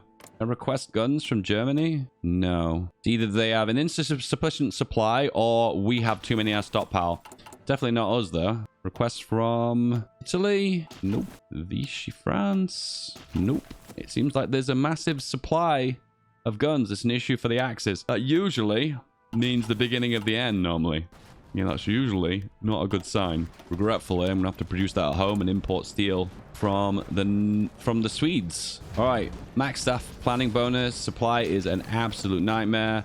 Push. With extra stats, they should fight for a little bit longer, but then we'll encircle them, push them back. We managed to encircle 1 and 2 and 3 and 4. Oh, we're so close. It is done. Finally. It has been done. So in this situation, because I know that their supply is low and they're getting encircled, I know this is going to be eventually going to turn in our favor and we'll eventually win. Hence the reason why I was so determined to keep pushing here.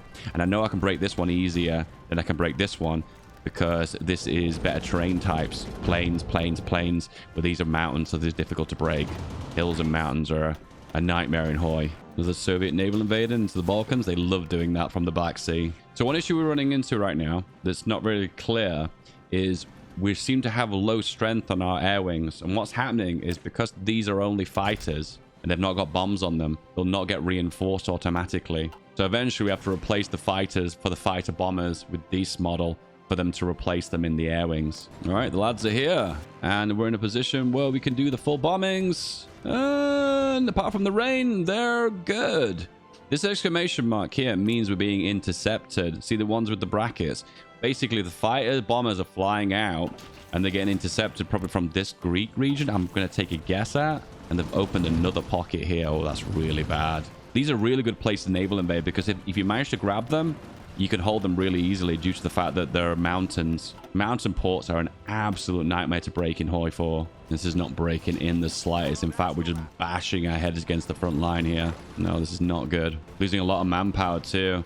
These are hard places to hold and push into. It's surprising that we broke Greece, but we're just having trouble breaking these individual pockets. Surprisingly, we're actually still winning, kind of winning the air war. Bit late game for this, but we've got an infantry specialist from our general, so I've assigned that on. I'm going to try and squeeze into this front line. So right click, and I'm going to control right click when the battle starts to see if we can assist. And I'm going to try my absolute best to use all of my planes in this region and maybe this region too. And if we look at the battle here and see how well it's going. So we're reducing their air defense by air superiority by 24%. And plus you can see the actual damage we're doing with close air support in the top left here.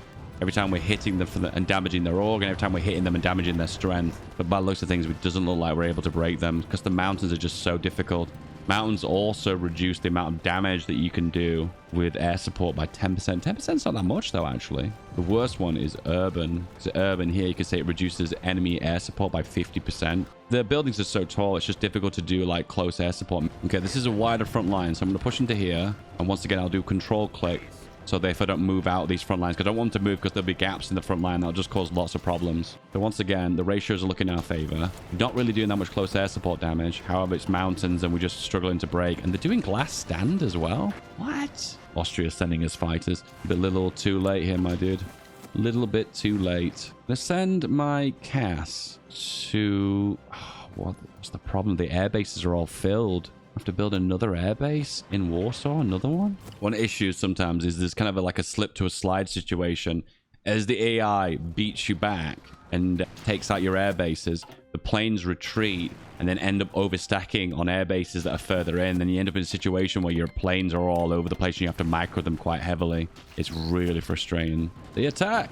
They push. That doesn't make much difference. Officer Corps, military theorists. Yep, we're going to have to do the dreaded mass mobilization. And we get this one instead of logistical focus, we get extra HP, which is quite useful, particularly as a power that doesn't have a lot of manpower. So that might come in handy. And we are desperately behind on planes now. Planes are taking an absolute beating. This is the first time our plane power has been more limited. Plane projection comes down to it, really. What is the front line that I care the most about? What is the front line that I feel like needs to be closed? I mean, this is a nuisance. This is like a thorn in the side. However, how much of a big problem is this? I think we need to focus on this front, and we need another airbase because the AI is not building up their air bases. The AI never builds air bases or infrastructure or railroads as well. So that's the reason why I'm having to like use my civilian production, which I don't have a lot of because I'm hungry, to help out the Axis. I think the slip, guys, is starting to become a slide. I think this is going to become so much more difficult to recover from as time is going on. I'm not feeling as optimistic as I once were, lads. And because Germany's losing a lot of home territory, I don't think we're going to be in a position where they're ever going to recover from this. I think the slip has become the slide. I guess I feel like I'm just waiting for the inevitable D-Day. There's also an issue here. The AI, like when it attacks it, it just keeps attacking over and over and over again and burning a considerable amount of equipment. It feels like it can win this battle, but it actually can't. Okay, what can we change? Can we add on anti-tank cannons? This makes the plane super heavy though. Yeah. The only way I could do this is I started to remove bits off the plane, but we'd have to remove so much off the plane to actually fit them on. So now the close air support damage is now +8 from 4. So that's a massive substantial increase. Yeah, I'm going to do it. It's such a shame when you reach this part of the game that you're like, there's nothing to spend your air experience on. Yeah, nothing. Okay, I feel like I need to help out Germany by giving them some of my manpower. I'm going to give you 250k. They're asking for garrison support, and I need to do something to help them out to alleviate their front line.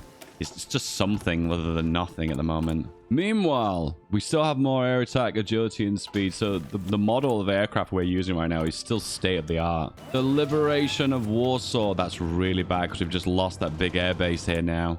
We have to do something, and artillery is the only thing we can do. Actually, recon would be useful too. Just a heads up, these upgrades here that give a nose cannon to your planes, or wing cannon, wherever you want to mount it, they give you massive amounts of ground attack. However, they lose massive amounts of agility, so they lose their dogfighting potential, so they can get really close to the ground and do loads of damage with the cannons. I feel like it's a late game thing because you need air superiority to be able to use those effectively. It's kind of like all or nothing thing. Turkey has joined the Allies. Ooh, that's not good.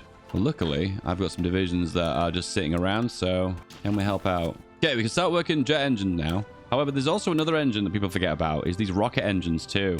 So these give you a ridiculous amount of speed. They have the maximum amount of speed in the game. The downside to them, though, is that they have ridiculous range. So it's kind of a speed for ranging. They are interceptors. Their job is to basically go really fast to intercept bombers, do all the damage they need to do, then go back to base. But the range is just dreadful. So they're such a niche scenario. I don't even know how you're meant to use them effectively. They're meant to be like one of those experiment weapons of World War II. Oh, Istanbul is now part of the Axis. Easy. So the end game here is I'm just building loads of mills to up my production so I can work on, well, my infantry at the moment. I think I might try and produce more of these. Another 19. Sure. We do have the equipment for that, so I should probably give it a go. Give control of this to... Oh, I can't give control of it because it's German. The issue is they've not got divisions here, so that's causing problems. And then we can add recon on here, which is going to give us extra soft attack. So it's a bit of a change the way it works now, but recon now will buff line artillery, giving us an extra 17 soft attack, which is super useful.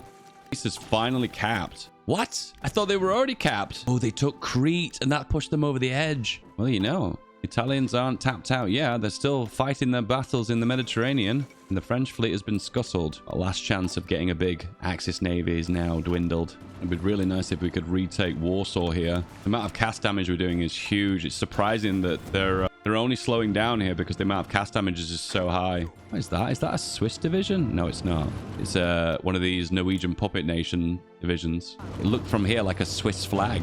All right, we're changing the spy placement here to try and focus on the Soviet Union to try and build as much an intel network in them. And hopefully that should give us just a slight edge of defense, stop them from doing these continued attacks. All right, cast power, air power. We retake Warsaw. Wow, we dumpster them. Ooh, okay. Everything behind the river line. Maybe try and push the river too? Okay. This looks like the Hungarian lesser-known counterattack. So the history books never told you about this, lads. And we're able to manually micro and push further forward here. If we were very careful, though, we can take Königsberg. And we're in a situation where we can try and make an encirclement on East Prussia here. This is really helpful for the Allies, this. Well, sorry, not helpful for the Allies. Helpful for the Axis. And it looks like they kind of see what we're doing here because I'm trying to push further to Königsberg here. Every time we push, we're doing so much damage due to the air support being so good. And there it is. That's the meme. That is a juicy encirclement. With the cast damage here, we're able to just completely flatten them. There's no port for them to escape either. Benelux region, naval invasion. Not yet, but when it happens, I'll know about it. And encircled. The reason why this is so effective is the cast damage is so high. So every time we're attacking, we're like really crippling them with every single hit that we make. I feel like I want to build some airports inside of Romania. Here. Also feeling a bit nervous in the south here as well, because the Western Balkans is looking jeopardized. And so is Italy. Oh no! When one thing goes well, we have to deal with 4 other things that are going not so well. We've got an extra army, so we can take advantage of that and pop that on this front here and try and... Mussolini's been deposed, incoming civil war. Okay, we can close this westernmost pocket here, and that gives us a little bit more breathing space. This one, on the other hand, though, this might be a little bit more difficult. Oh no, it's okay, actually, it's going okay. And then this one is going to be a massive issue, but we have to deal with it. It has to be done. Oh, and the Balkans here as well. Put them here for a second. Come on, guys, push into them now. This is your opportunity for a counterattack. It's so nice not to have to care about range on your planes. It's such a big deal. I love that. One recurring theme is like if you're having to build new spies, train new spies, because one's getting killed in the Soviet Union over and over again. But luckily, we've got a good spy network here. So this loses a massive amount of a counterattack potential the Soviets had. This is something I should have done ahead of time because I realized the Soviet Union is kind of like the last boss. Western France. Is this the D-Day? Oh, no. Okay, move the planes over immediately. Come on. We'll do cast strikes right now. We might be able to delay things. And the cast is really doing damage, really pulling its weight. D-Day has been delayed. Now we cast mainland Italy and hopefully try and save Mussolini, which is no longer Mussolini. It's the Grand Council. And the cast damage is just absolutely insane. 34 cast ticks of damage. And that is a jolly fat encirclement of the Axis. Well, the Allies. I keep getting Allies and Axis mixed up. What's the difference, right? And we're actually able to retake Italy. I have never seen this before. Wow, it just shows, guys, if you stack that cast to do big damage, you do big damage. And we're able to fully take back Sicily right now with the Grand Council of Fascism as the leader of Italy. What is going on? You know, Italy has been retaken. And Western Balkans, once again, naval invasion. I don't care. We'll take this pocket back now.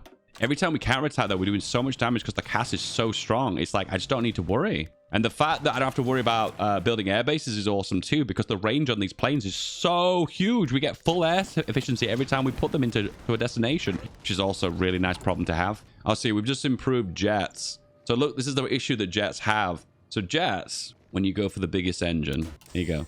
So jets, actually, this jet in this circumstance has less speed, less range, and less thrust. And I lose agility, too. I'm failing to see how better jets even are. 65% max speed compared to 45. So it does have more speed overall. It's just difficult to see on the stats screen, but you do gain more overall speed, and speed is one of those stats that could play a factor in like dogfighting, for instance. Hey, the lads are here. How's it going, lads? And then deploy the CAS. Don't have the range, so send them over. Now we have the range. Come on, lads. Push. Push. The minute they attack, even though we can't win the battles with our own stats, the cast are doing so much damage, they just wipe the floor with them. Yep. Yep. Look at the cast damage. Oh, it's so high. You know what's funny is I actually thought this was ended now. This was over. But the amount of cast damage I'm doing right now is so high. I'm actually still holding on. And look at the size of that pocket. So if you look closely, one division is in battle. That's fine. But 32 in reserve, which is 250,000 troops. And also we can go for another doctrine. We really need human wave because we've run out of manpower. That's bad. That is really bad, actually. So all these counterattacks are hurting in the long run because we are losing a lot of manpower. Oh my goodness. Italy. Do I really want to help out with this kind of invasion now? This is going to hurt us more than it's going to help us. Yeah, okay. So stop training new divisions. We're going to delete 3 divisions from here. Then we get a little bit of manpower back. Maybe I want to say cancel garrison support. I'm helping the Germans though, aren't I? And I need to help them. I have to weigh everything up here, you know. I have to make sure I make the right decision. We can also go now for the modern small airframe. This is something I very rarely research, so let's have a look at the stats of it. So range is higher, which is good. Agility is slightly lower. No, that's not true. It's because it's taking advantage of the Mayo, and the Mayo penalty, the Mayo bonus is not showing. The range is higher. Once again, the Mayo bonus is not showing. You know what? The stats aren't really that massive. The air defense is higher too. Okay, we'll research it regardless. We'll end up using it anyway. Do I help them out and send casts to East Asia? Right, we will. Another naval invasion into Italy. This is a reoccurring theme now. We've reached the D-Day endgame. Keep moving my planes back and forth for the entirety of Europe here. I prefer it when my agents just die, actually, than having to rescue them. But luckily, look, it's denied them planning bonus from the Soviets, so they're unable to make any counterattacks. So that's really favorable to me. This time around, they're holding really well. Oh, and they've lost Rome. Luckily, when they do the naval invasion, when they initially land, they don't usually have a lot of troops. If you counterattack really quickly, you might be able to mop them up. Yeah, like this case, we managed to mop them up. But a civil war is coming soon now because they're losing support from the Grand Council, so it will happen eventually. Oh, has Spain joined the war? They have, and that's another front line I have to cover. Oh my goodness, I have to do so much work! So, I have a feeling I know what the comments are going to be. They're going to be like, Dave, if you made a really big fat tank division or infantry division, you could have won the war. But I didn't want to do that. Once again, I want leaning more towards fun than min-maxing, and I wanted to be an air controller as the axis. And I'll be honest with you, even though this is going all pear-shaped, I'm having big fun right now. So I'm definitely glad I went with this decision. Race for the bomb! Extra research for nuclear tech. It's going to end up in with nukes regardless, guys. So let's just get it over and done with. The one thing that would have really helped out with this would have been field hospitals. They would have gone really healthy for this, just this specific build. So one thing I made you aware earlier is urban is really hard to take for close air support. However, they're digging in deep now. It's becoming a bit of a struggle to break them. I thought I could have broke that easily now, but with the close air support, but I can't. That is pretty bad. Oh, D-Day again! This is what I have to care about, because if I lose France, I'm going to be in a really bad state, so I immediately need to lose my close air support. Look at the amount of cast ticks I do per day. Look at this. 71. 60. And immediately when my planes arrive, just deny that naval invasion. Denied. Oh, come on. Just one. And the counterattack. Back into the ocean you go. At the same time, I probably need to help out the Italians here as well. These aren't Italians. These are Spaniards. Know the difference, Dave? And same again. I'm having to completely obliterate them with class. You kind of reach a point with this where they kind of run out of equipment. Well, they run out of manpower. That's the resource that's finite. Really? Manpower? No, because America has unlimited manpower. So are they ever going to run out of it? Probably not. And on even bad news, worse news, the Soviets have done a counterattack here and they're breaking the Germans. One thing I could do, I've always forgotten about, there's also a bug here. Be aware that sometimes it thinks you want to upgrade your planes, even though there's no upgrade options available to you. It's a really annoying bug. But we can upgrade... Oh, the jet engine. I don't want a jet engine. Because every time it upgrades it now, it wants to put a jet engine in, and I don't want a jet engine. I need to replace this cannon with a cannon 2. Just this gives a juicy amount of close air support. But I have to make the machine gun smaller as well. It's 32, so I need to drop this down below 30. It might involve me taking off a machine gun. Yeah, it will. Getting risky now, this, though, because it means I'm removing a lot of air attack from this division, so it's going to lose a lot of its combat effectiveness. But overall, I'm doing this so I can try and do as much close air support damage as possible. Seeing as this is the final form, I'm going to change this to a different shape. We'll go for this one. Looks like a jet. All right, we closed the pocket in Iberia, and we have a civil war in Italy. That is so bad, because that is a chance that leaves a lot of my divisions kind of stranded. All right, the enemy is the red one. Here, split them up. One other one here, put them here, split them up. We're going to go aggressive, and off you go. And at the same time, send over all the planes. And this is where we need to do all the cast damage. Oh, and luckily we do actually clearing up really quickly too. Okay, this might work. Or D-Day in Western France. And it is basically no divisions at all. I'm really having a lot of fun clearing up all these naval invasions. I'm having so much big fun. I never knew CAS could do this much damage, and that was a massive encirclement. Oh, an eye-watering encirclement. And push them all the way to the tip. And is this a puppet of mine? No, it's a puppet of Germany. Okay. It always becomes a puppet of Germany, which is kind of sad. It'd be kind of cool if it could become puppets of different nations, wouldn't it? That'd be kind of sweet. The CAS again. Bring it back to Iberia. Japan, are you in the war here? We need help. Yeah, they are in the war. They are helping out. You tend to find Japan just keeps going and keeps going and keeps going. And it's really effective at mopping up the allies. The only thing that stops you is eventually if Germany gets defeated, then they get dogpiled. So stop them from getting dogpiled. Just keep going, keep plowing, and hopefully Germany lives another day, I guess. You know, things are going pear-shaped when Iraq joins Japan in this war. And the pocket of Iberia has closed. I say closed because it'll probably reopen again later day and keep reopening over and over and over again. But for now, it is closed. The fall of Leningrad? Germany, what are you doing? Oh, Germany, what are you doing? What is this? Okay, we're gonna have to put you guys here again, and we're gonna have to do the exact same push we did earlier. All right, the boys are here. So what's happening is the Spanish troops are just too weak to actually make a push to actually allow enough cast damage to be sustained. The battle for cast is based on how long the battle goes on for. So if your battles are not very long because the stats aren't very good and the org isn't very high, you can't even do much cast damage overall. But with my division, because they've got so much org, they can actually sustain quite long battles and do big damage. And then we go back to Italy. And then you guys are going to attack now. Yes. Off you go. With the lack of stats here, this is the other issue I'm running into. I'm not able to project as much damage as I would like. Put you guys here. Put you guys here. We're going to merge up the stacks. We're going for radar. It's a little bit too little too late day, but whatever. Luxembourg has decided to join the war. I don't know what that even means, but okay. Oh, Luxembourg was reinstated. No, it wasn't. Luxembourg is a core of Germany at the moment, so chance of them being reinstated is very low. Yeah, not enough air power here, so I'm going to have to move all my air power to Poland. Split them off. Go here. More air crews. G to merge. And off you go. Can we demolish the Soviets relatively easy? Yes, we can. Guys, comment below in the comments. Yes, we can. I know this video is probably very, very, very long, but this is kind of what it is an Axis minor power. It's very difficult to win the war really quickly unless, well, there is no other way around it, really. There's no way of really easily winning the war. Greece has been retaken. That's really not good for us. Italy looks like it's about to fall apart again. All right. Pocket opportunity. Counterattack. Take Danzig. Yes. And another pocket taken. Is it too little too late to do field hospitals? Probably. Yes, probably.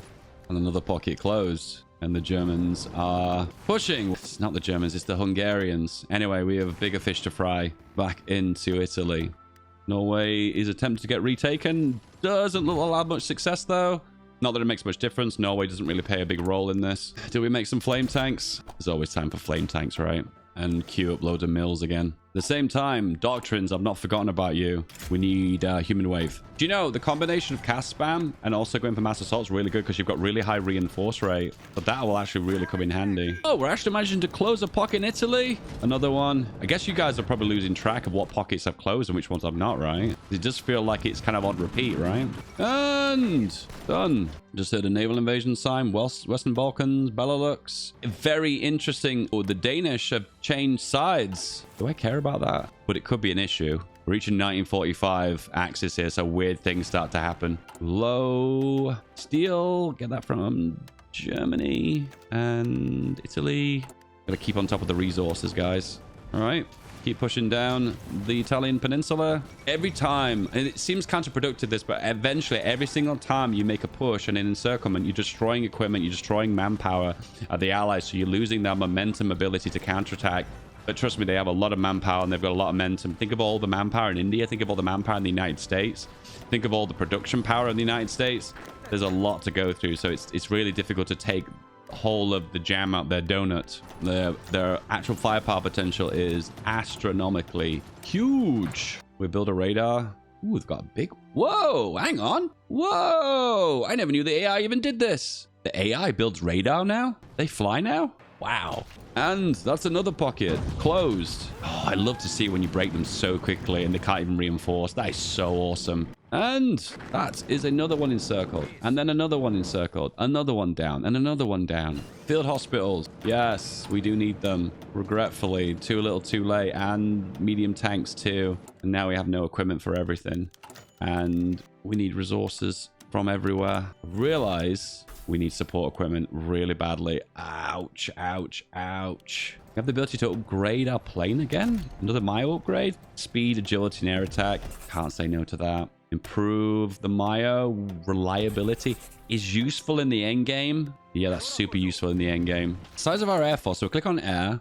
Click on the equipment details and we can see that we have 1,500 planes. Yeah, not as big air force as I would like, I'll be fair. Boom! Italy's capitulated? Okay, the Italy that's capitulated is the other Italy. And I've grabbed a piece of... No, I haven't. I thought I had a piece of Sicily then, but I don't. Meanwhile, how are things going? Not really good. You guys are prepared for probably the longest ever every single click video that we've probably ever done, right? Nah, you guys were never ready. The nuclear reactor has been researched. Research the nuclear bomb. Northern France, naval invasion. Denmark has been eaten again. Send in the planes and immediately deny that naval invasion. Good. Be very careful when there's two air zones close to each other like these two. You want to be aiming for this air zone, which is the Benelux region. Otherwise, you will not be projecting any damage. And I need you guys to counterattack this British army here. Come on, come on. Yep, yep, yep. Come on, attack them. I don't want to leave you guys alone because I'll come back to you later and you would have eaten all of Europe. There we go. All right. Back to the battlefield. Attack once again. I'm going to put you guys on careful because I think that might be more beneficial for what I'm trying to aim for. I don't want big major battles. I just want you guys to break in certain key regions. And that seems to be going really well. I wonder if we're just projecting better stats than we have done before. Because things are looking really good for us at the moment. Where before things were looking a little bit pear-shaped. We're closing all the pockets now. What is happening? Is it just the cast damage now? Well, guys, I think we found the new cast meta. Yep, the amount of cast damage you deal here is eye-watering. Yep. Wow. I think the war's actually turning in our favor. Are we seeing the biggest turnaround possible here? I think we are. And then Albania is going to be dissolved now. Yep. No. Yep. No. Yep. I'm going to delete one of the armies, actually, because I'm scared of the low equipment. And then we'll rebuild it if we need to. Italy, naval invasion. So look at these buttons in the top right here, because it says that there's a naval invasion coming for Italy. Sometimes it might be a naval invasion that was attempted, then denied immediately. It might be a naval invasion that they planned that didn't actually go ahead eventually. So just keep an eye on that. And also don't forget to keep assigning your, because they're denying planning bonus for the Soviets. And that is what's all their attack capabilities are right now. So pop, and there we go. Big naval zone. They've got Konigsberg back again. The minute we put up our planes, we do so much damage. But when the planes are put away, they're like, we do no damage at all. We're going to replace the spies that have died with actual... Not spies. We're going to replace the aces that have died with actual aces. And look, they're veterans too. Look at the attack bonuses they get. That's just amazing. Is there any other guys we could select here? Cavalry expert? No. There's no one that'll benefit us. There are these ones you can go for. I wouldn't recommend this, though, because this can stack up in the long run. But it gives you a building slot. So it's kind of useful to build in areas that have high infrastructure. I mean, you all guys already know this. We've been going for so long now. You guys should be pros at this by now. All right. Break Albania again. And we are breaking some provinces here. What is happening here that's a bit confusing is just like, how are we winning all these battles when the outnumber is 3-1? What is happening is they deployed troops on the front line. These ones are actively fighting. They get cast striked so hard that they end up losing this front and all these divisions run away. Let's see if we can actually see it here. So they break. Now they could get reinforcements, and they are getting reinforcements, yeah. But then this might break. Then another one can't reinforce in time. And if they can't reinforce quick enough, that's when the whole stack breaks. And we just saw it just then. Look, it just happened. Oh, thank goodness. Oh my God, we actually get to see it actually happen. And that is what is happening. They can't reinforce quick enough because their reinforce rate isn't high enough. And then the whole of the army stack falls apart. So they're not even fighting the entirety of the army. They just break completely. And that is the power of this plane design, which is insane. I can't even believe this even exists. But it is a thing. Yep. This is very, very strong. The anti-tank guns on the cast are insane. However, you need to get air superiority to begin with, so just be aware of that. However, my reinforce rate is insanely high because I've gone for mass assault. So the perfect pairing of this is mass assault and cast damage. That is a match made in heaven. And then we've broken Albania. I cannot believe it. The cast damage is just so much. And remember, if you're encircled and the whole front line collapses, all of the reserves can't reinforce quick enough. So the whole thing collapses, as you just saw there. Wow. This is insane. And I'm just going to do the same again now for this front line. And Greece is now going to get dissolved as well. The weird thing happening here. What's happening with the front lines? Do we not have access to Italy? No, we do. Oh, Mussolini's still here. Welcome back, brother. You've been reinstated into Italy. Unfortunately, you are a puppet of the Germans at the moment, which is sucks to be you. Another big collapse here. Look at all these American divisions just dissolved, and the whole thing's collapsed. And a bunch of British divisions, the whole thing's collapsed. This is just, I'm having so much fun, guys. Honestly, this is the biggest fun I've ever had in a long time. This is really fun for me. I actually like it when you guys in the comments say Dave's having big fun, and I can actually tell. That makes me feel good, you know. Makes me feel good. Feel good, man. Feels good, man. Break Italy. It keeps calling Greece Italy. I don't know why. I've got Italy on my brain. Maybe I'm hungry right now. I want some pizza. I don't know. I do admit this is a bit repetitive and it is a bit back and forth, but I'm constantly having to do this where I'm like defending front lines over and over again. Southern Iberia, naval invasion. Yep. Everyone go here. But you guys are going to go into Madrid. They fly across the world at lightning and close the pocket. The ability to just send these planes over and then immediately smash anything they run into is probably where all the damage lies. Denmark's capitulated the second time. Actually, no, never capitulate now I think about it. They never capitulated because they immediately surrendered. That's how you avoid surrender, guys. Just give up. If you give up, you don't surrender. Maybe that's what the French should have done. I'm going to right click and just beeline to the victory points because I'm almost certain that my cast can just demolish them, and it is the case, yeah. More cast damage. More cast damage. More cast damage. Alpine attack. Italy, southern. Yep. Okay, they're doing a really good job in Norway. I might have to send my planes over there as well. One issue we run into over and over again is our spies get captured. And it's probably the reason why this front line is breaking, because we're losing all the additional planning bonus that we've got in this region. Well, intel bonus, should I say. Luckily, though, if two spies get captured at the same time, one mission will free both spies. They seem to hold the spies in the exact same place. And pop, the spies are rescued. Isn't that weird that they keep all the spies in one location? Wouldn't that be a silly thing to do? Yeah, I think it would be, but well, it's the Soviet Union, guys. They made a lot of silly decisions. Eastern Balkans. Okay, Greece has been liberated. They're pushing into Asia Minor for some reason. Asia Minor, that's right. I'm playing a Rome game here, guys. And they don't have access to supply here, so they're done. And then we're going to counterattack and push back the Soviets in the north. So otherwise, we're going to lose access to these airports. We'll build another one in Slovakia. Curious to see how Germany is doing at the moment. So they're on scraping the barrel. They have 7k manpower. What? Their equipment is 83% stockpiled, which isn't too bad. And that's the reason why they need manpower, isn't it? I'm going to probably have to do scraping the barrel soon. But no, I get human wave. So I'm going to get another 5% in a second, which hopefully should cushion the blow. All right, the big counterattack in the north needs to be done now. In the exact same location it happened twice before it. But this time we're going to be a bit more aggressive, and we're going to actually stay in this region. Because I know we can stay in this region now, because we don't have to worry about any other front lines. Italy, naval invasion, where are we? Oh, you bastard. Taking Sicily back. See, this is the issue. I can't concentrate on one region. I'm kind of divided everywhere I need to go. it just make things a little bit more difficult. All right, counterattack. And the Soviets just get absolutely demolished whenever I push into them. They're probably one of the easiest ones to defeat too. Maybe it's the terrain that's making a factor in that. Wrap around Konigsberg.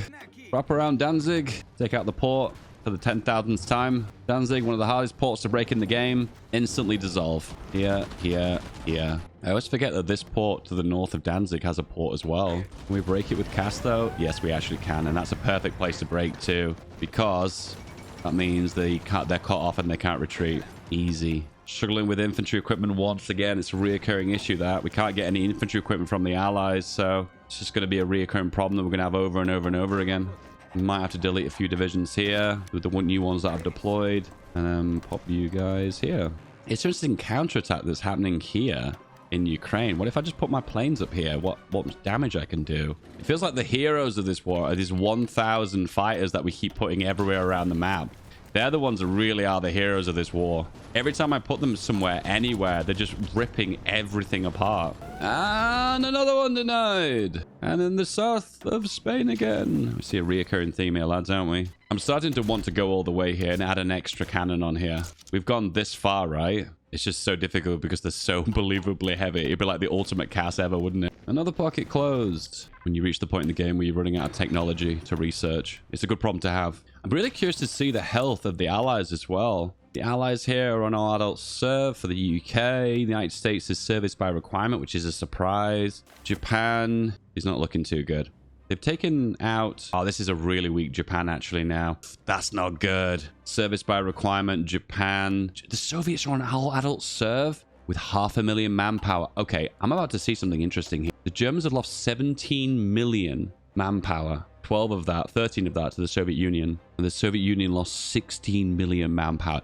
This front line to the east has been so bloody. But once again, we counterattack. We push into Ukraine. We completely annihilate them with cast damage. Again, till there's no manpower left, which seems to be the direction where this game's going, isn't it? It's all about the race for the final drips of manpower. Oh, I forgot about this army that was attacking in the north here. Ooh, that's bad. These guys are really low on equipment now. I lost a lot of manpower, but the equipment losses are really irreplaceable.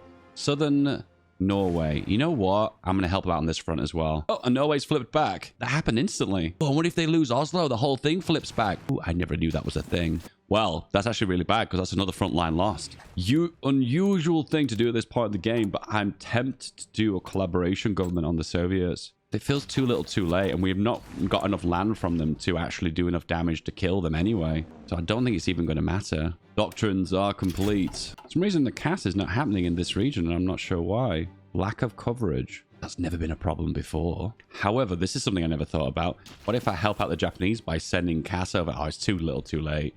If I'd spotted them slipping, it would have been okay, but now they've slidden out of reach. It's not really worth it. Nuclear bombs have been researched. Do I care that much, though? I'm going to have to care, aren't I? Interesting to see that the Allies have fairly, for the most part, given up their naval invasion ambitions here, because naval invasions have slowed down to an absolute halt. These are the only remaining fighters we've got left. The rest of them are CAS.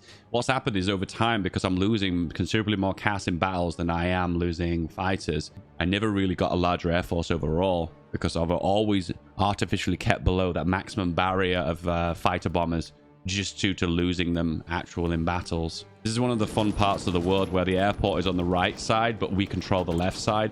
So I have the option is to build up an airport here. And what I'm actually doing is building on the Allied side, the bit I don't actually control. How stupid is that?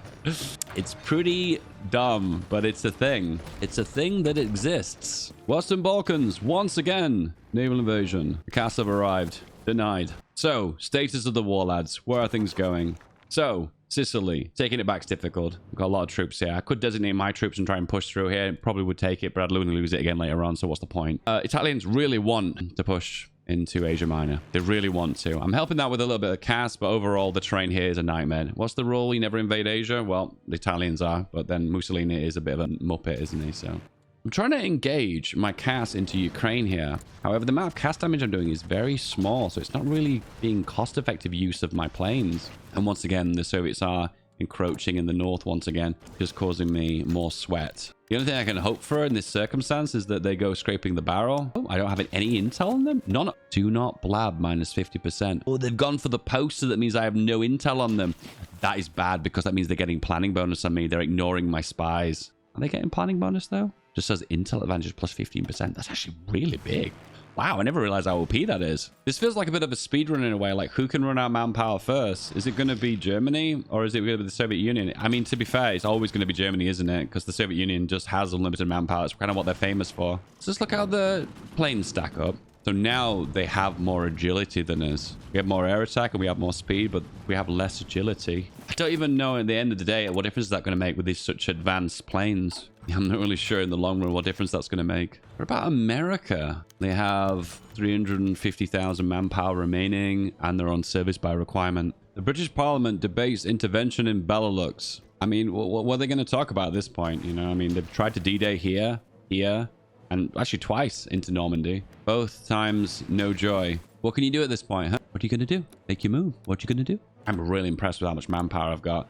I think I'm going to cancel garrison support. Oh, no. There is an option to give garrison support, but there is to cancel garrison support. Ah, shit. Now they're going to lose manpower, and they are... Oh, it's going up. Doesn't make any sense. Anyway, if you request garrison support from me, I'll give you, like, 400,000 manpower. They might not even do that, so I might not even need to. So now I have so much cast power, I can just break Sicily straight here. The hardest straight to break in arguably the entire game, just because they can't reinforce quick enough and the amount of cast damage I do is just insane. Well, I know what I'm going to be making late game now, and those casts with the cannons on them, with the anti-tank cannons, are just absolutely eye-wateringly strong. I never thought they'd be this strong. It's kind of actually silly to think how broken they are at the moment. Well, I mean, it's late game, I suppose. What do you expect, I guess? You know, like, they're gonna have some OP things in the game, right?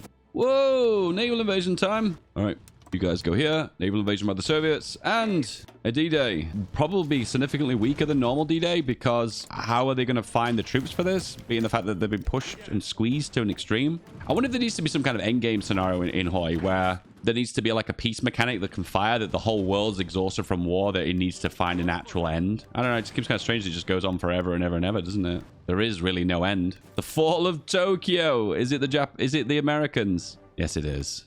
Yeah, it is. Is it the Japanese occupying Tokyo? Yes, I guess the Japanese would be occupying Tokyo, because that's where they live. And once again, the casts just chew up like there's absolutely nothing here. And the Norwegians have taken back Norway, as they do naturally, because that's where they live. Dave, you racist. This is the beauty of this. You have 3 spies captured, but one of them's on a rescue mission. So in 38 days, the entirety of them, all 3, are going to be rescued. He's also really silly, but I like it. Surprisingly, the hardest ones to encircle are the Soviets, because they've got mass mobilization as well. So they just mass mob and then they just hold out. This is a really difficult part of the world to break with cash, due to the fact there's so much urban here. I'm still going to try. And it works because the cast damage is just so high. That's insane. So again, I'm not complaining though. There's no complaints happening here. I'm actually so impressed with the damage they can do. I feel like we're in a position right now that I'm quite happy to do some pretty heavy cast work on them and versus the Soviets, because there's no other front lines that I care about. Let's have a look at the front lines. Yeah, there are no others other than the Asian minor one. I don't care. So do we slip into the Soviet Union now? I think this is the time. And the spy mission is complete, and we saved 4 spies in 1 mission. Impressive, right? 007 is so jealous right now. China has joined the United Kingdom. China is now in the Allies, which is so bad because that means China's got unlimited manpower. They're on volunteer only, and they have 14 million manpower. Nice. Japan's actually holding on here. Japan is holding on here. I can't believe it. Usually when the United States lands, it means it's pretty much over, but they're still holding out, so credit to them. Look what Dave's working on. And look at his research too. What is he working on? We need 1 big bomber to drop, but nukes. So the only one I'm going to have to build 1 and only. So assigning medals, you gain a bonus to that specific division, and it's just something to do late game, I guess. In all fairness though, I don't really like it because I think it's a little bit tedious clicking.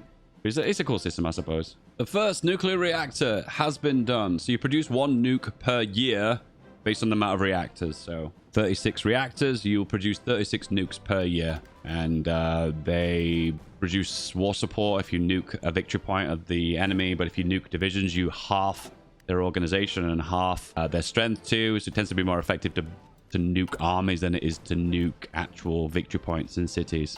I think that's kind of wonky. Well, yes, it kind of is. Nukes need to be kind of reworked, in my opinion. Another D-Day. Another opportunity to push the allies into the sea. I also realized that this 1,000 cast would be really handy for the Japanese, but I think it's a little bit too late. Too little too late. Oh, we're not in the same faction, so I can't even send planes over. And you can't send volunteers. That's a weird thing, isn't it? So if you're in the same faction, you can't use each other's airports. There's no way of asking for them. And also, you can't send volunteers. So you're in a situation that if you're actually in opposing factions that have the same goal, you can't help each other out with planes. That's kind of wonky if you think about it, right? This is the ultimate long-range bomber, lads. So much fuel, it can wrap around the world. Well, actually, no, that's too much fuel. There we go. Module category 4 engines are not allowed on this kind of plane. Okay, we have to go regular engines then, right? There you go. And max fuel. A range of 3,500 kilometers. That's pretty impressive. And put just 1 mil on it just to produce a little bit of them, because you don't actually need them to do missions. They just need to be stationed in an airbase to do the nuclear bombing runs. China has annexed. Oh no, they pieced out Japan. Wow, the allies are looking very manpower girthy at the minute. All of Africa, China, India, the United States, and of course the Comintern, which has a lot of manpower too. Meanwhile, Britain, adult serve, 3 to 4 million manpower. They don't run out of manpower anytime soon. Soviet Union, all adult serve, 400k. Okay, they're taking a hit. All right, they're taking a hit. In the meantime, I'm going to split you guys up, and then we're going to do a push here. And here comes the CAS. Oh, if these divisions had some speed on them, we would probably be doing overruns right now. Okay, Germany wants manpower, so I'm going to give them 700k. And this should hopefully, on scraping the barrel, give them some breathing space. And hopefully it should give them some attack capabilities too. And all that manpower has been fed into things that they needed already. See, our numbers ticking down so quickly. It's because they needed the manpower so desperately.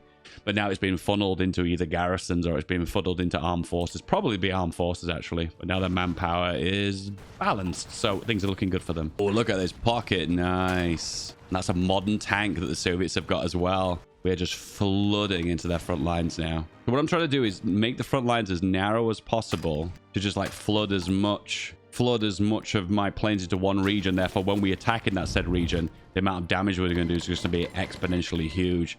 China is attacking other China, and the other China has joined the Axis. Can we build an airbase in China and then send the CAS over? Ah, that would be a nightmare for the Chinese, wouldn't it? And as we're pushing forward now, spies are becoming unassigned because I have to put them to new regions. And don't forget to keep rescuing them because this is a fun minigame, right? Right, Paradox? When you're winning so effectively, what you tend to find is the enemy divisions tend to bunch up. So what you want to do is kind of beeline around them so you can loop around and encircle those big fat stacks. You know, I talked about slips becoming a slide. Well, this is definitely a slide. Meanwhile, Europe. Turkey made a push here. Doing a decent job too. They pushed out the Italians out of Asia Minor. Norway still contested. Japan demolished. Communist China doing what it does. Probably not going to hold out very well though. Meanwhile, logistics looking super good. Tempted to make another 10 divisions. Is it too many? We'll just have them training and leave them in reserve and forget about them. Germany manpower situation is 0. Well, they fixed their problems, but then they've got new problems. Japanese China. Japan has been capitulated. Where even was that? Chinese Japan was here. They made a puppet state of just this island, and the Soviets have naval invaded them. When you find yourself in a situation with a big air zone, you want to concentrate all your firepower here. Right now, our CAS is doing really good damage, and we're concentrating the Novgorod air zone. It's such a fat air zone, so we're just trying to focus as much firepower as we can directly in that area and maintain more control of that region. Because right now we're causing the other front lines, the other parts of the front line to become a lot less stressed as we're pushing with all our firepower in that region. I think we're losing momentum though, because you can see here we're losing guns. We might have to just stop our initial push now. Yeah, and I'm going to concentrate all my front line here. I'll let the AI take care of the front line in those other regions, and we'll just use Alt to drag down the front line. Once again, concentrate on the Novgorod supply region. Western France, naval invasion. You know the plan, right? You read the memo. You know what to do. Send in the CAS for a change. Hey, this is unusual. Allies landing in the south of Spain. Clearly giving up on Italy now. I guess the question you guys are probably wondering is like, how do you win against this strategy? What you've got to do is make divisions that have got lots of air attack. You stack air attack really high, and then you'll start to counter. To be fair, the ratios right now are really in their favor, actually. They're doing a really good job. I think we've reached a point where the planes are actually becoming less effective, because I think their designs are starting to become really more advanced too. Yeah, and I can actually see here, look, the old designs, and we're getting, we need more reinforcements of planes. So at this point, I feel like our design is less effective than it's ever been. Okay, I didn't want to do it, but I'm gonna have to do it. We're gonna have to build a collab state because otherwise we'll never be able to knock out the Soviet. I don't wanna, but we gotta. Oh, this is actually a depressing sign to actually see that our design of plane now is becoming out of date and it's not actually as effective at pushing them back. Oh, this actually could be a turning point, a really strange place in the game too. Yep, right now we're losing more planes than we're able to even produce. Okay, we're gonna have to pull these guys off the front line and change the configuration here because this isn't gonna work. And I need to start producing what I produce the most of and what I produce best of. And that is my fighters. But that means I lose all my attack capabilities with my infantry. We're actually low on rubber for the very first time in ages. Do we have the final tech? Oh, yeah, we do. So we have all the building slot techs. There's no way of getting more building slots other than these decisions. So I guess we could build a single refinery right there. Ooh, however, the Germans all of a sudden have the momentum to make a push. Have we weakened the Soviets enough now? All adults serve about 1 million manpower. They find manpower from anywhere. The 1948 Imperial Conference. Okay, this is really interesting. I've never seen the AI do this before. So they're trying to form the United Empire. And then when I attack now, that old cast damage that I was used to that really broke their back is no longer there anymore. That's so strange. They've just changed their division templates at this strange part of the game. And all of a sudden, they're doing a really good job of denying my cast. Like I'm seeing modern tanks as well. And we can't hold. We have no offensive capabilities now. Yeah, they're not breaking the way they used to. And the Air Force now, 1,400 planes. Thought it'd be a lot less than that. All right, for a change, pushing the Allies back into the ocean. Ooh, there's a lot of divisions here though. All right, once again, I don't know how this works. Maybe they had the air up. Maybe that was the decisive factor. Sometimes I push and the air does lots of damage. Sometimes I push, it does no damage. I don't even know anymore. And once again, another allied push back into the ocean. Ooh, they actually retreat out of the port there. Allies don't usually do that. And Italy 2.0 has returned. So you know where I'm going, right? And push them out of the peninsula. Okay, can anyone keep count of how many times I've actually pushed them out of Italy? Once again, I'm not sure how effective this is going to be again because once again, they seem to be more well prepared than they've ever been. No, never mind. It's working fine. I retract what I said. Oh dear, this can go really bad. I see an opportunity and I have to take it. It's insane playing 1948 Hoi 4 because you see so many modern tanks, but then the CAS is really king. CAS well and truly is king. Final collab government is complete and the results is just under halfway. We've got a long way to go to cap the Soviets. So if you want to min-max this, I feel like as Hungary, you want to make like a really strong division and then use that strong division to help make encirclements on the front line, like a 40 with tank or something. Because right now, me just giving air power is not really helpful. But I suppose I'm doing the fair share of the damage here. It's just that the problem is that I don't have any armed forces, so I'm relying on allies for everything. Looks like there's an encirclement chance here. Can the allies get stuck?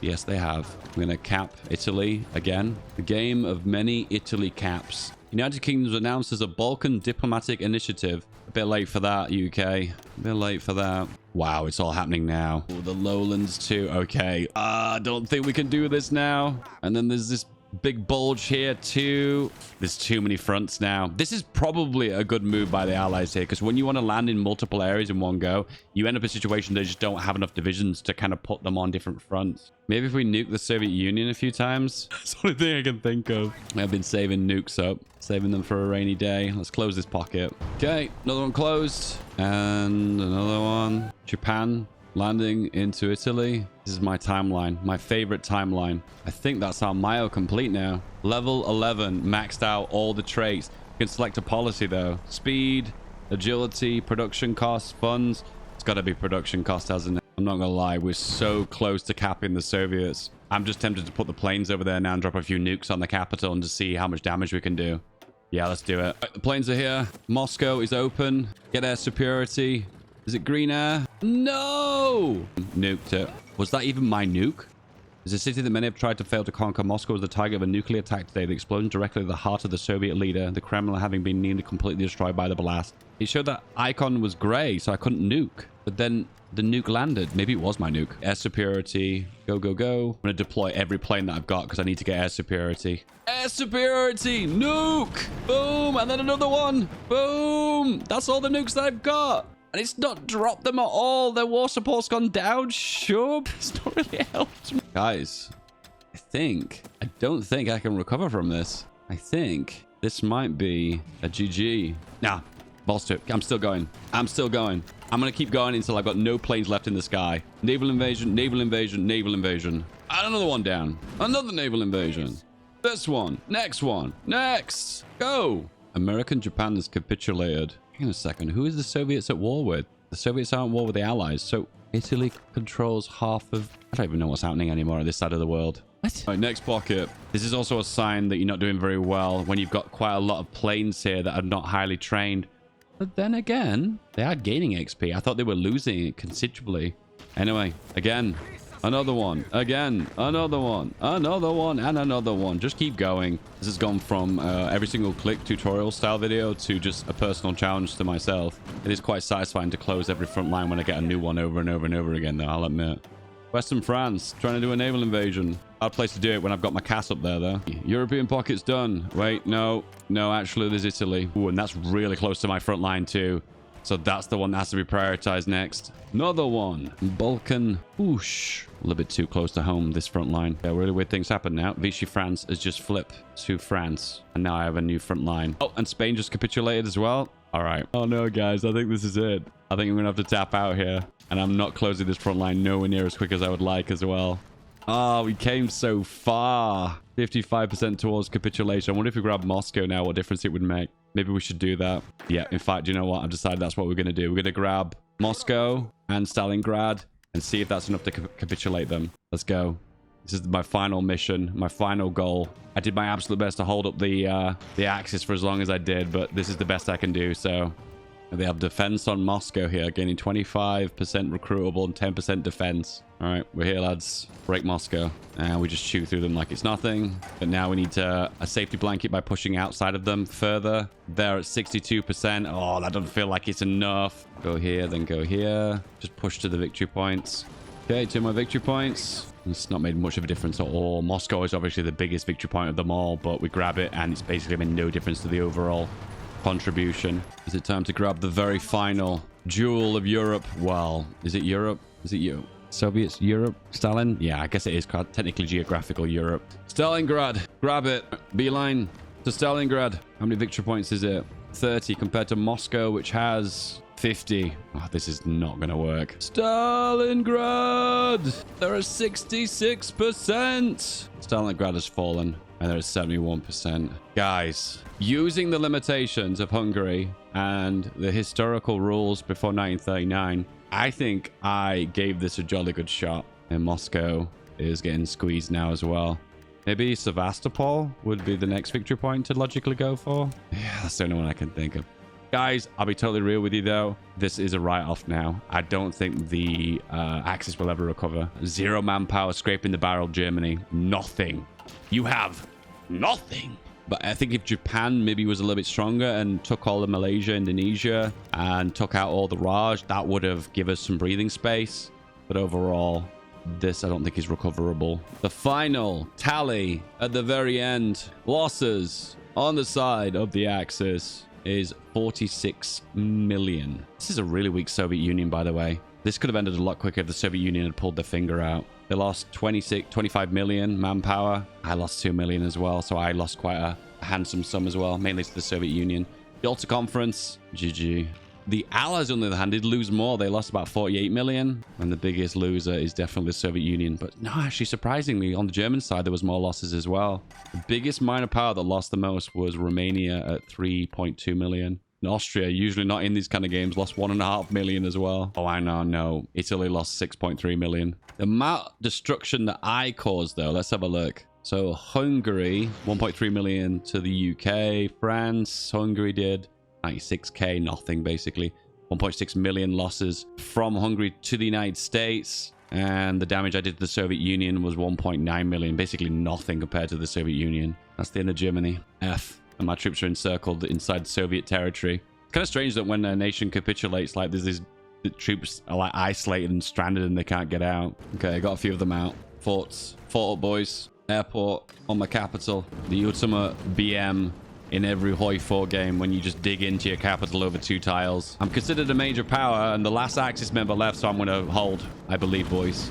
I believe. Do you believe? Getting kind of lonely in here. No, it's not over until I say it's over. Ooh, when they hit with their modern tanks, though, I can't break them very quickly because the division's got lots of hardness. And because of that, I haven't much hardness on my end, so therefore I'm not doing much damage to them.